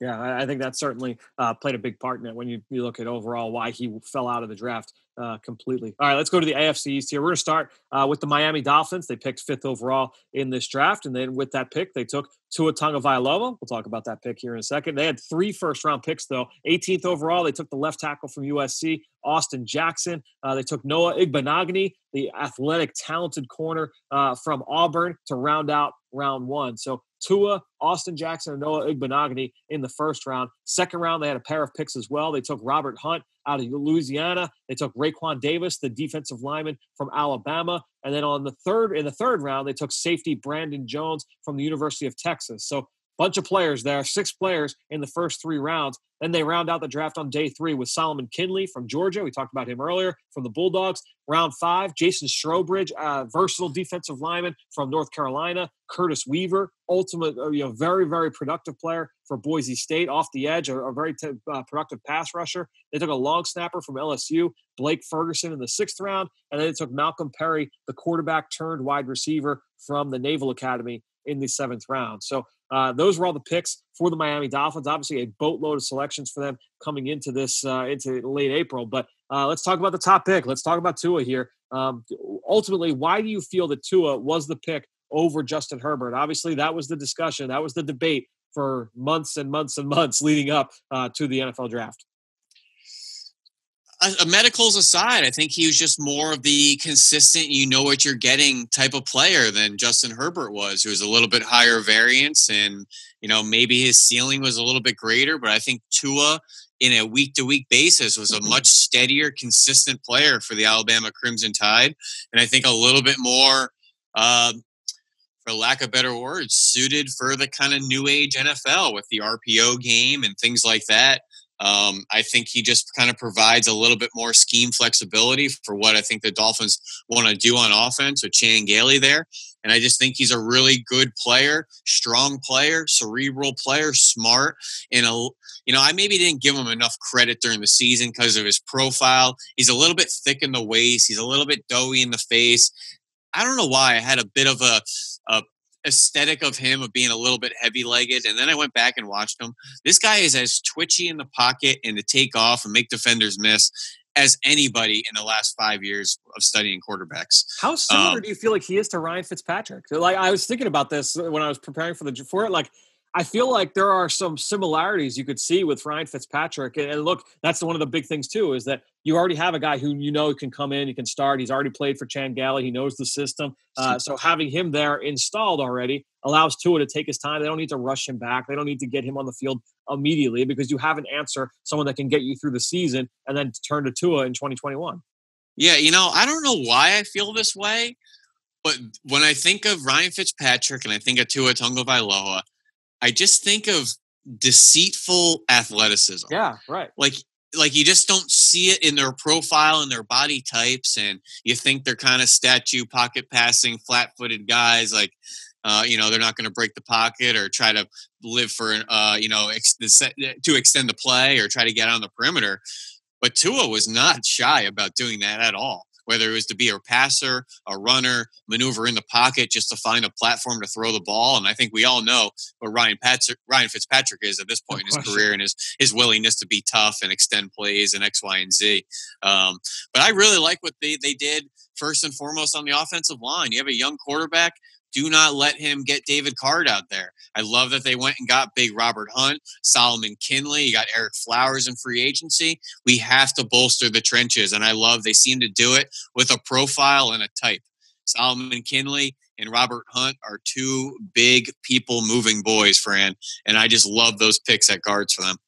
So, to me, I think when you look at the Tua pick, and I agree with you wholeheartedly about the beefing up that offensive line, just trying to build up the reinforcements around Tua. But, you look at Tua, okay, and if it was just the hip, if it was just that injury, I would feel like, all right, like we can kind of work through this, freak accident, whatever. But not only did you have the dislocated right hip and the concussion, from that hit back in November, but you go back to last season, last season as well. He had surgery on that right ankle. He missed 2 weeks. He came back early. He gutted it out versus LSU. Remember, he was not 100% last fall in that game. He dealt with a hamstring injury back last summer. He wore a wrap on his left calf in bowl practices back in January of 2019. That December, he had the high ankle sprain on his right leg. He ended up leaving a game, the SEC title game. That was when Jalen Hurts stepped in. That required surgery. He missed a couple weeks there. That October, he left a game with a quad injury. He had a left knee injury that bothered him throughout the course of the year. That March in spring ball, he dealt with a finger injury, ended up getting surgery there. So it's just like a long history of ailments. But what's interesting about this, Ben, kind of looking into Chris Greer's background, right, and his history as a drafter, he has taken 2 medical red flags in his career as a GM. Both of them were quarterbacks. It was Tua, obviously, and then Brandon Doughty, the quarterback from Western Kentucky a few years ago. Those are the only 2 guys that he's ever kind of rolled the dice on from a medical standpoint. Then I said, like, all right, well, why does that happen? He was there. He was in Miami, and this has been talked about. This isn't like breaking news or anything, but he was there in Miami when they made the decision to go with Dante Culpepper over Drew Brees because of the medical red flag with Drew Brees in the shoulder. So certainly he was not willing to roll the dice and go with the safer selection in this case with a Justin Herbert. I thought that played a fact. And then also, I mentioned Chris Greer was in Miami for that decision. Who was the head coach during that decision?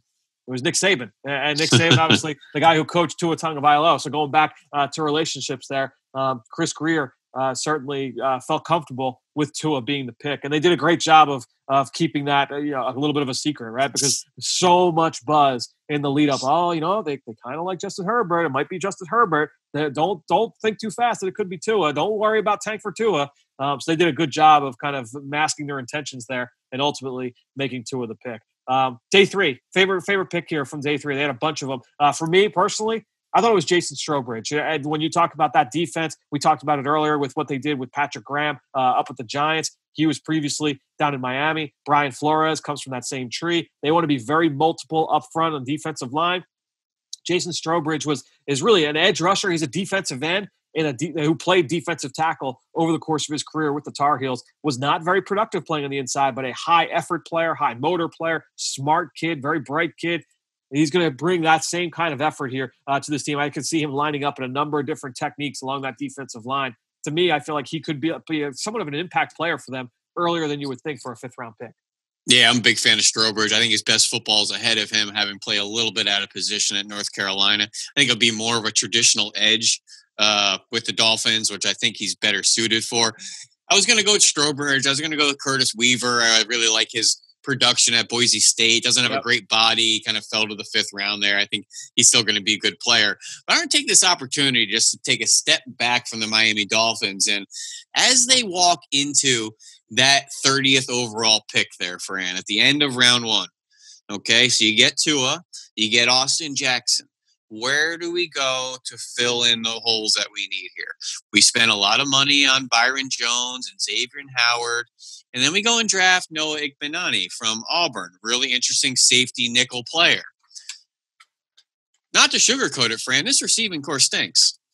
And they walked into the draft with Jordan Howard and Kalen Ballage. So that's pretty much telling your young Tua, we're not going to take a Clyde Edwards-Helaire for you, or a T. Higgins, or a Michael Pittman, or maybe a DeAndre Swift, or a straight 4.29 player like KJ Hamler.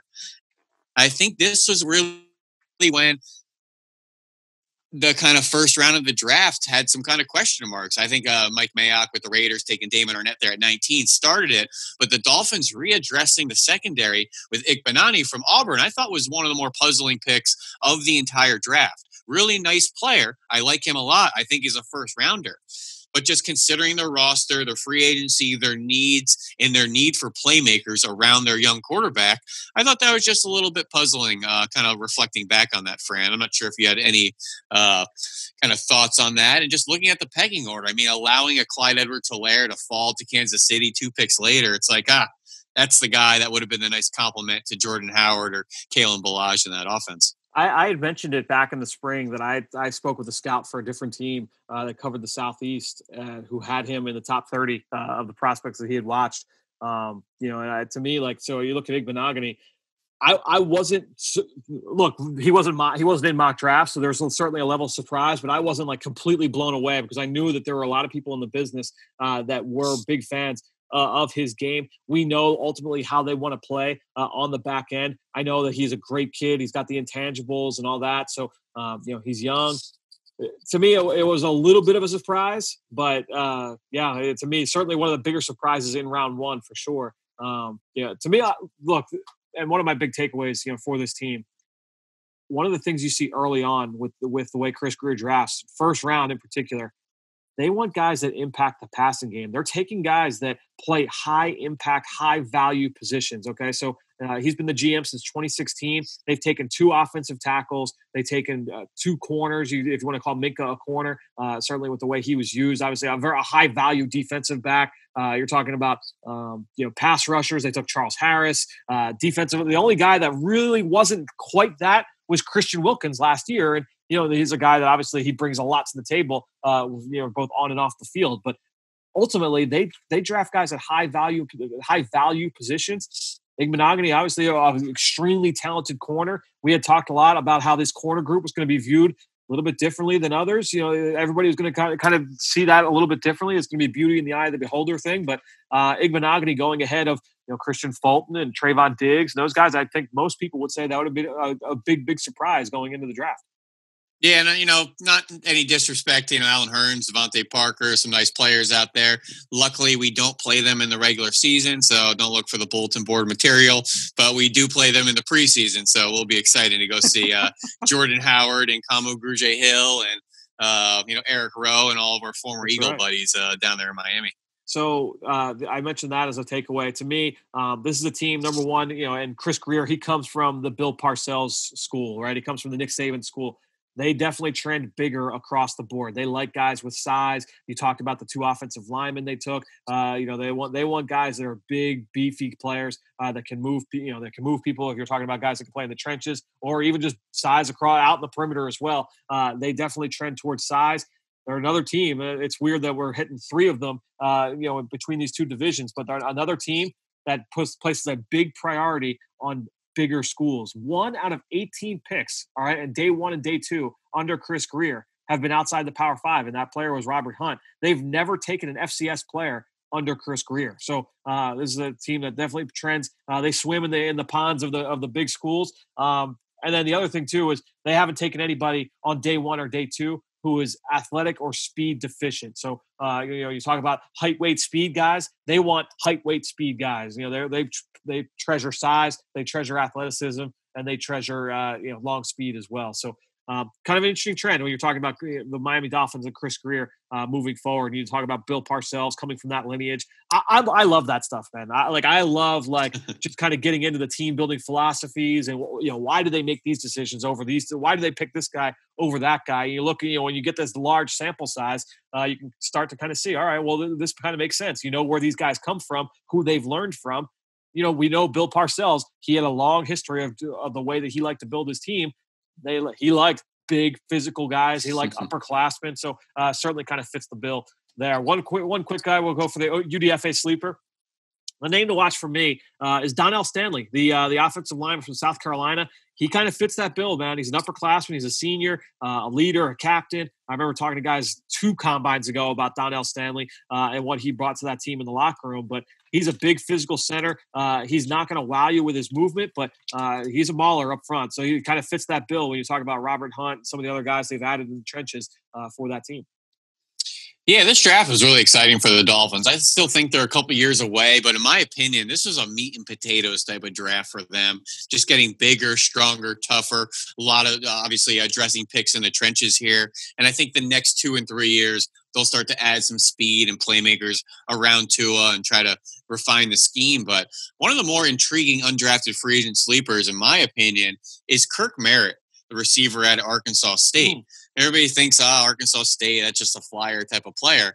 Well, this is a kid that was recruited to Oregon, then transferred to Texas A&M, had something go on, had to go to JUCO, and then to Arkansas State. Really productive player, 1,000 yards, 7 touchdowns, kick returner. He'll line up in the backfield as well. But his profile and his upbringing is really interesting. He was high school teammates with Justin Jefferson, won the Louisiana State Championship in 2014, was a state runner-up in the 100-meter and the 200-meter. So if there's some opportunities on this receiving core to maybe squeak in and join a Jakeem Grant and, Gary Jennings and those types of speed on the back end of the roster there, I really like Kirk Merritt at Arkansas State. Yeah, I like that. That's a nice pickup there for that team. Let's go to the New York Jets here. Joe Douglas's first draft, and we'll run through it real quick. A bunch of trade downs for this team in this draft. Looking back to Joe Douglas, his days under Ozzie Newsome, we know that the Ravens, they've always liked to play the draft a little bit and work the board, and that's something that Joe Douglas did in his first year at the helm for New York. First round, 11th overall, they took the tackle Makai Becton out of Louisville. Second round, they took the wide receiver Denzel Mims out of Baylor. Third round, they got a pair of picks here. Ashton Davis, the rangy safety from Cal, and the pass rusher Jabari Zuniga from Florida. 3 fourth-round selections. You get LaMichael Pirine, another Florida Gator, the running back from the Gators, and then the quarterback James Morgan from FIU, and then the offensive tackle, who some people feel like could slide inside the guard for this team, Cameron Clark out of the University of Charlotte. Then you got a 5th-round pick, Brice Hall, the corner from Virginia, and then a punter, Braden Mann from Texas A&M. So let's get into the top pick here, Ben. Makai Becton. Why do you feel like he was the pick here for Joe Douglas and the Jets? Makai Becton, I just think he really interesting player at 6'7", 360. He's kind of light on his feet despite that massive frame. Really heavy hands. We see him just jolt defensive linemen on contact all season at the point of attack. Obviously, tons of plays against Clemson there. He has that massive staggered stance that he doesn't fire out of his stance. He never oversets. He is just impossible to get around. So with those small, light feet, his length, his punch at the point of attack, his ability to recover, I think he has really good athleticism despite that size. I thought he was a little bit stiffer the first time I watched him, but oh no, this guy can cut block, he can bend, he can get out on the perimeter if you need him to. He seems like he has an edge and kind of a nasty kind of mean streak to him when you need to. That just looks like that type of Bryant McKinney, 12, 15-year left tackle for you that you never have to look over your blind side for Sam Darnold, that you just know that he's going to block out the sun for you there at left tackle. And I think having that young quarterback, you might as well tie him to a young left tackle and, be the future of the program. I was very interested to see ultimately when they were on the clock, was it going to be Becton? Was it going to be Makai Becton, or was it going to be Tristan Wirfs? Because both Thomas and Jordan Wills, or Jedrick Wills rather, were off the board. And ultimately they ended up going with Becton. Big body, obviously the size, the versatility. He's tough. This is a team that drafted for need on day 1 and day 2. They certainly plugged some holes in that roster. Let's get to day 3, though. And to me, my favorite pick from day 3 for this team was Brice Hall, the corner from Virginia. Really big, long, physical corner. He's got the ability to play the ball in the air, had outstanding production. We know that was kind of a calling card for Joe Douglas, both in Chicago and here in Philadelphia. He likes those productive players. He put up some big numbers down there in the ACC. Missed the back half of his senior season due to an injury. But I think ultimately you're looking at Brice Hall. There are some questions about his long speed and does he have the ability to run? But this is an instinctive kid, a tough physical kid. He's got great size and great production.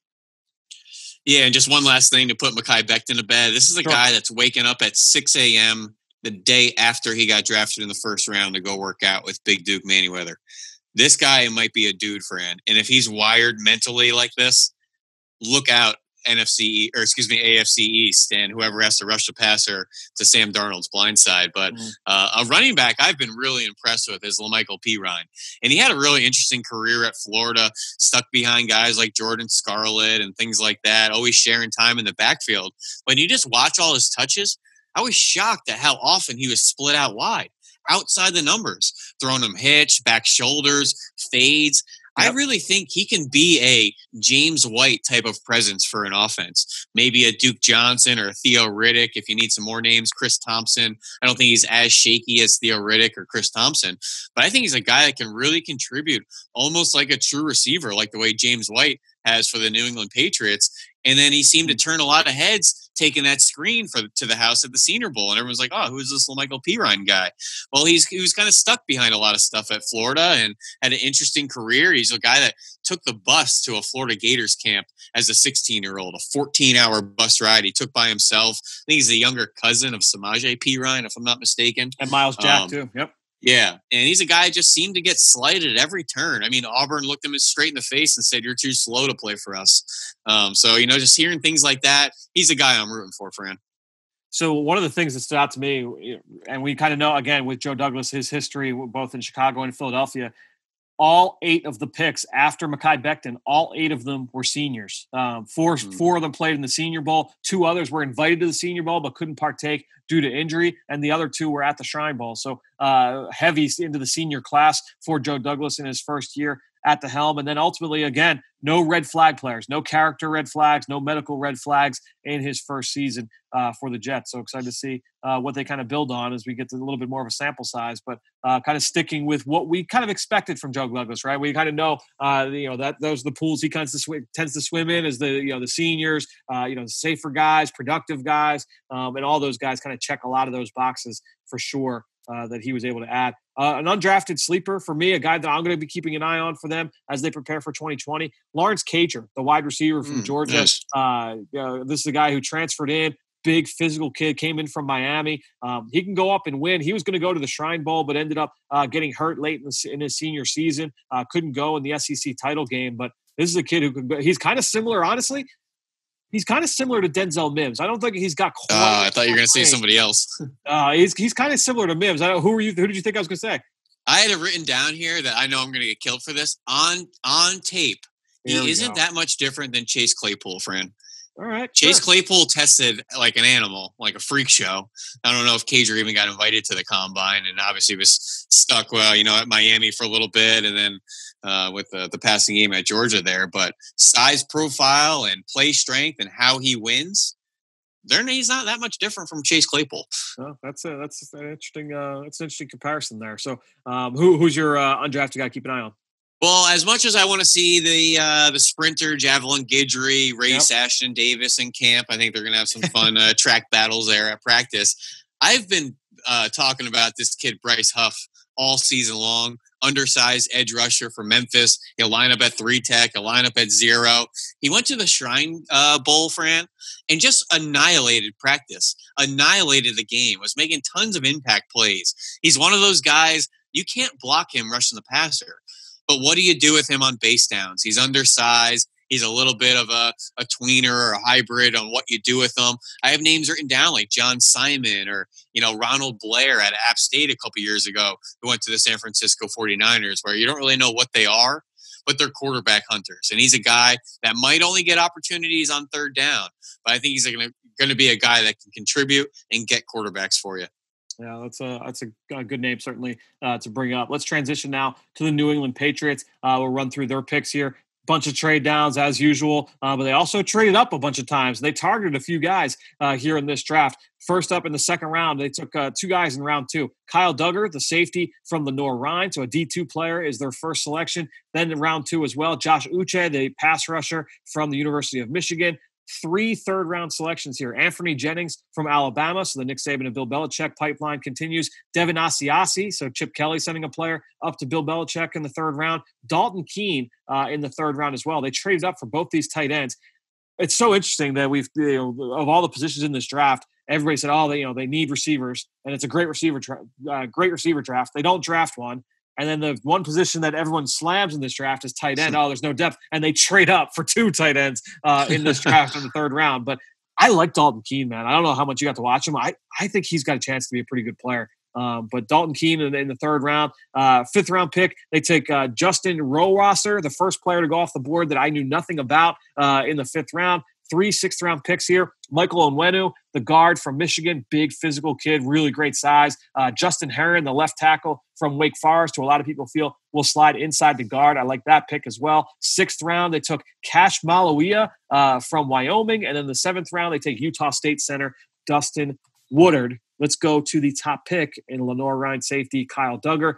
Ben, what are your thoughts here on that selection? Why do you feel like he was the pick there by Bill Belichick? He's a massive, explosive back-end player that I think could come down and kind of defend the alley for you. I don't know if he's the safety turned linebacker type of player that everybody wants to project. I think he's more that free safety, strong safety type of presence. Maybe that Brandon Merriweather type of safety for Bill Belichick. He's a guy that gets from point A to B in a hurry with explosive speed. Plays a great play strength and good effort, has the ball skills. Obviously played over at Lenoir Rhine, so a lot of people didn't get a chance to watch him on most Saturdays. But you put on his tape, he looked different than everybody else on the field. He was an explosive player. And at the end of the day, Fran, he is absolutely massive of a safety. Who did you like more, Kyle Duggar or Jeremy Chinn?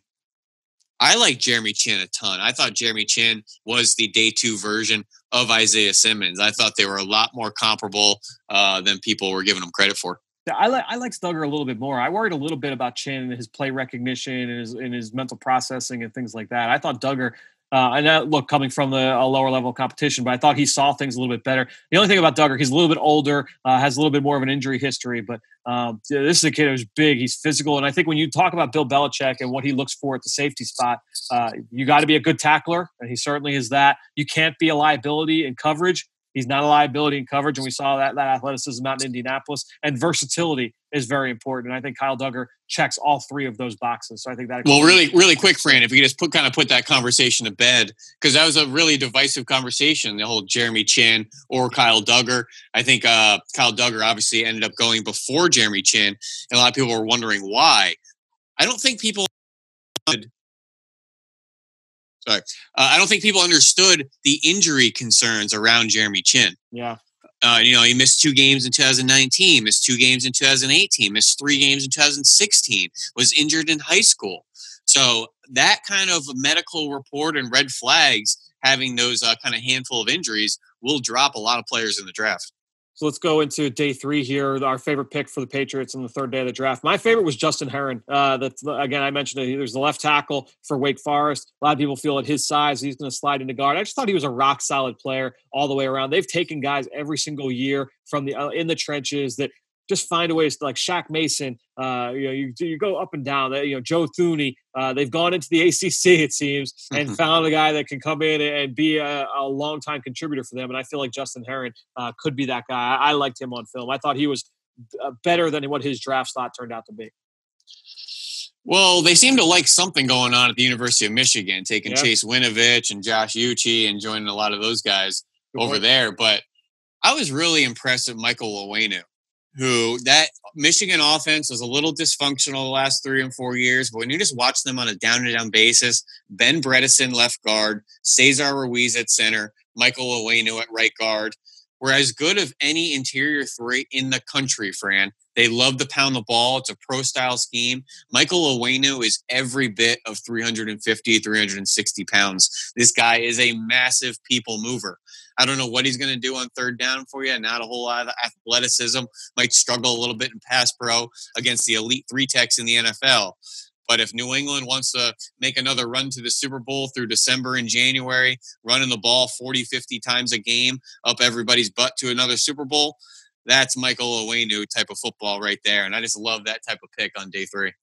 To me, just kind of looking at the big picture, the themes with this group, and just looking at Bill Belichick in the past. Number one, they love to double dip at positions. They did it in 3 different spots this year: at guard, at tight end, and off the edge of pass rusher. But we've seen them do it, numerous times in the past. When you talk about teams that take multiple guys at the same position, obviously Bill Belichick not afraid to go off the board a little bit, right? We've seen Tavon Wilson from Illinois go the 2nd round. Everybody had him as a late day 3 guy. Jordan Richards, the safety from Stanford, going round 2. He was a day 3 guy by everybody. He's not afraid to go off the board. There were certainly some names that went a little bit earlier than people thought. I don't think people were expecting Dalton Keene to get traded up for on day 2. Anthony Jennings went a little bit earlier than what people expected. So, they're certainly not afraid to go off the board. The other thing, we know this about Bill Belichick, right? Versatility, just so important. On all these guys, Duggar, Uche, Jennings, Keene, Onwenu, Herron, Maluia, like all these guys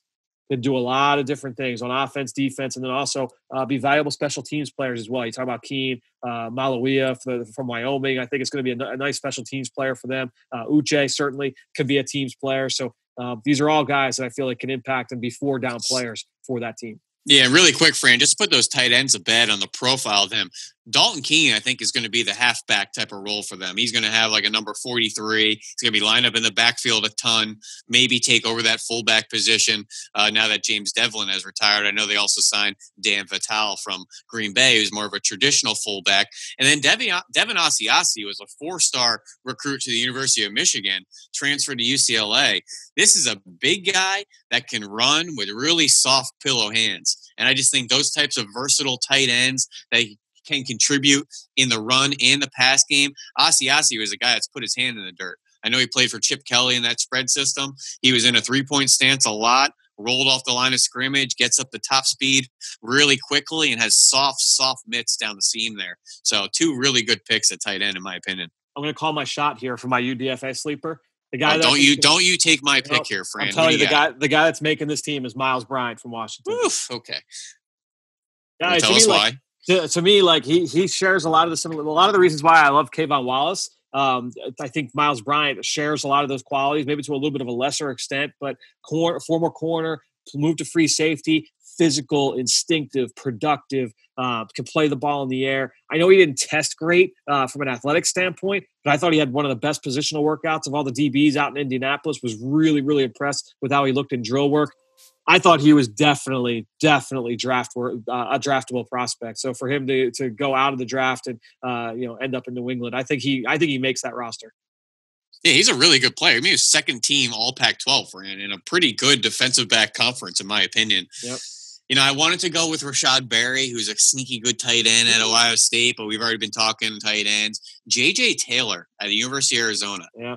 He's not my pick here, but everybody go onto YouTube and just type in J.J. Taylor highlights and sit back for 2 minutes and watch some of the most ridiculous runs in college football. Really, really fun player. He's a lot like Tariq Cohen in Chicago. He's going to be a Patriots pain in the butt. Like that. No question. He makes like he's going to be a pain for everybody. Yep. He's Tariq Cohen in the Patriots, which just sounds like a nightmare. But I'd be remiss to not mention receiver Will Hastings out of Auburn. Everyone's like, well, who's Will Hastings out of Auburn? He didn't really do a whole lot. He's 5'10", 174. He tore his ACL in 2018. But this is a guy that had really good chemistry with old Jared Stidham at Auburn a couple years ago. And in 2017, he had 26 catches and averaged over 20 yards a catch, Fran. This guy can run with really good rapport with Jared Stidham. So I think that's just a really interesting pick to get somebody Stidham maybe is a little bit comfortable with on the outside, a little bit of experience, a little bit of a rapport. And if this guy's healthy, he's 5'10", 174, and can run, Fran. So he could be a guy that could be the big play threat as, N'Keal Harry and Mohamed Sanu are the underneath guys.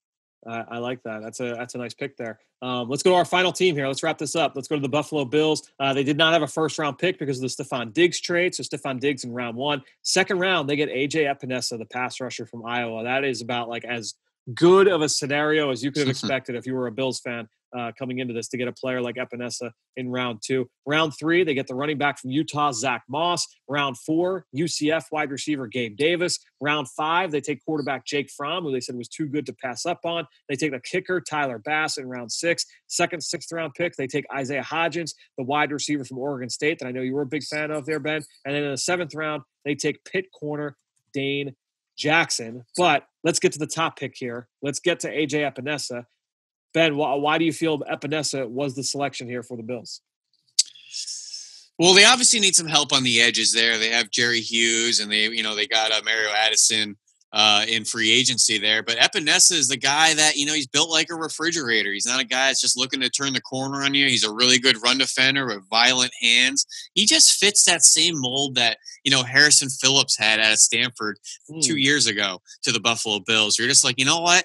That's a Bills pick right there. That's a tough, gritty Kyle Williams type of player. I know Kyle Williams isn't there anymore, but his feel and what he brought to that team is going to carry on. And it's carrying on through Harrison Phillips. And I know Kyle Williams would have loved an A.J. Epinesa type of player, a guy that has no problem going right through you to get to the quarterback or stopping the run. He was actually just a primary pass rusher in 2018 for Iowa, more of an every down player this past year. But I think a really productive player that doesn't have to come off the field. And when you have to make me choose, Fran, on having a good first step guy that wants to win around the corner, or maybe a guy that's a little heavier with heavy, violent hands, give me the violent hands guy all day. And I think that's Epinesa for you.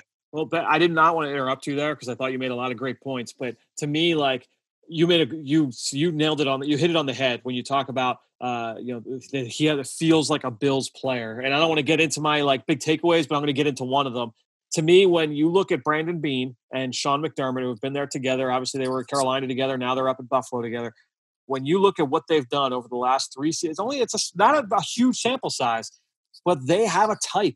You look at the way that they're building this roster and the way that they've drafted over the last few years, athleticism, you talk about like height, weight, speed guys, that's not important to them. And they end up with a lot of guys every year who you would say are football players over athletes. I do my combine previews and I'll say like, oh, this is a trust the tape guy. They end up with all the trust the tape guys.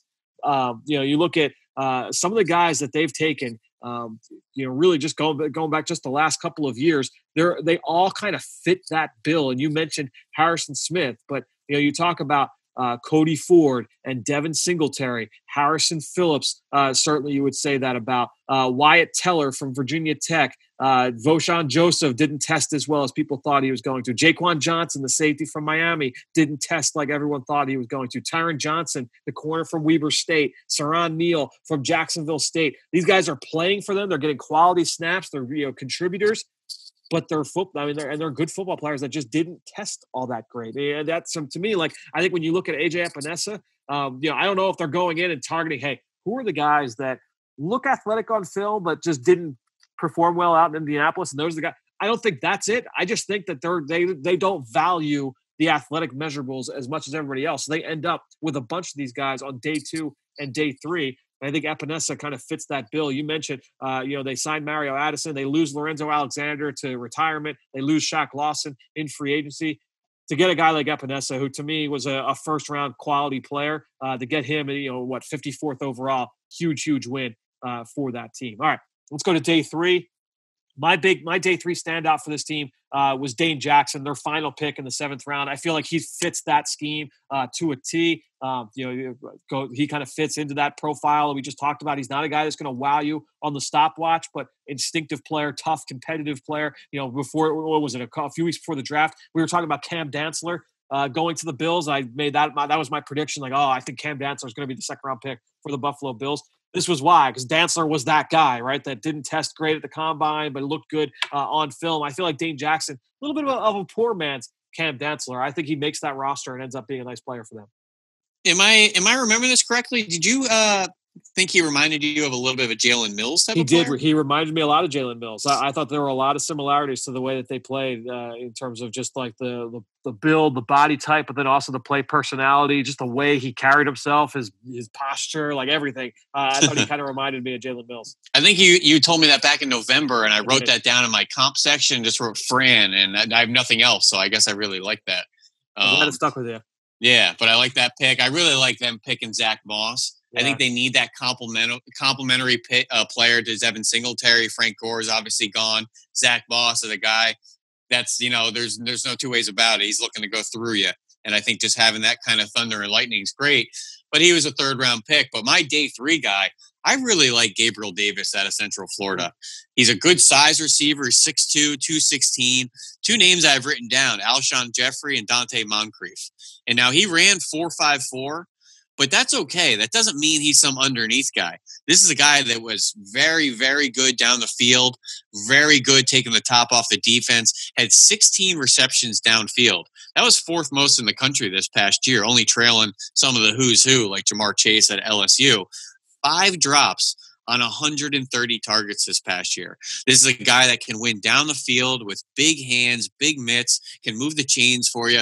I really think everything that Alshon did in Chicago in the past couple of years with the Philadelphia Eagles, I really think that's a Gabriel Davis type of player. And this is a guy that put up 1,200 yards, 12 touchdowns this past year with quarterback issues. Mackenzie Milton obviously had the injury 2 years ago, so they dealt with a couple backups and some cast of characters at the quarterback position. But mixing Gabriel Davis with that long, lean receiver from Oregon State, Isaiah Hodgins, I just think those are really nice players to mix in with Stephon Diggs and John Brown and giving Josh Allen as many weapons as he can get. Yeah, I think that's going to be really, really interesting to see how that team continues to come together. So what were the top takeaways? I already talked about the athleticism standpoint. They're not scared off by guys that don't test well. They're also not scared off terribly by guys that don't have a ton of experience or didn't put up great numbers. Remember Dawson Knox last year didn't score a touchdown his entire college career. They were not afraid to take him in the 3rd round. They took Cody Ford, despite the fact that he started 20 games in his college career along the offensive line, which is not a lot of games at all. So this year they trended more towards guys that were really productive. But I think overall, when you look at them, they have taken guys that are not necessarily scared by a lack of experience or lack of numbers in the stat sheet. And then the other thing too, Brandon Beane has always said in the past that, it's Buffalo, cold weather city. They want to be big. They want to be physical. It has not always been the case. They haven't always taken like bigger guys in the past, but I feel like they leaned that way this year. You look at some of the guys that they took, outside of Jake Fromm's a little bit on the smaller side, but you look at Epinesa, you look at Zach Moss, you look at Gabe Davis, you look at Isaiah Hodgins, Dane Jackson, all those guys, have some size. They've got some meat on their bones. So I think with all those guys, certainly they added some beef to everywhere that they added here this year. They also, related to that, just seem to always kind of draft tough guys as well. And that goes back to what we talked about earlier. My UDFA sleeper for this team, Ben, the tackle Trey Adams, who was a first-round pick 3 years ago, right? Like he was a guy that everybody he was at the top of mock drafts as one of the first tackles off the board. Obviously, injury situation and all that stuff. He ends up falling completely out of the draft. But Trey Adams, a guy to just keep an eye on here for this team this summer. Thank you for not taking my player here, Fran. Now, there are some teams and GMs and evaluators that put a lot of onus and emphasis on the high school star rating. Ooh. Now, why do you think that is? There's untapped potential, in theory. No question. They were given that star rating based on what they did. That's not a projection. That's not any sort of futuristic, hey, they might be a 4-star. What you showed us was 4-star or 5-star. And I know you're probably wondering where the heck I'm going with this. But one of their undrafted free agents was this running back Antonio Williams out of North Carolina. A lot of people are wondering, Antonio Williams, let me look up his stats. Oh, he didn't do anything this past year, 300 yards rushing, 500 last year. Well, he was a 4-star running back. He was an Ohio State transfer, Fran. He was the number 7 running back in the country in 2016 behind our buddy Miles Sanders, Devin White at LSU, Elijah Holyfield at Georgia. Not everybody's college career goes as planned. And, whether... you have to kind of also grasp that these are 17 to 21-year-old kids going through life, first time away from home. It doesn't always go to plan. But this guy has a lot of talent, a lot of ability. Will he tap it? Will he be anything? I don't know. But he was a very productive player in high school, a prolific prospect, a 4-star, enough to earn himself an opportunity to play for the Ohio State Buckeyes for 2 years. There's some people in the NFL that believe very, very wholeheartedly in the star rating system in high school, and that those players still have talent and ability moving forward. Yeah, it's certainly a lot of teams certainly value that part of a player's history. Well, Ben, appreciate you joining us once again here for this marathon session. We went to the NFC East, the AFC East. Next week, I think we'll do the North. I think we'll do the AFC and NFC North next week. We'll see you next week here on the Journey to the Draft podcast, driven by AAA. For everybody out there, thanks again for joining us. Hope you enjoyed our conversation earlier with Eric Galko as well.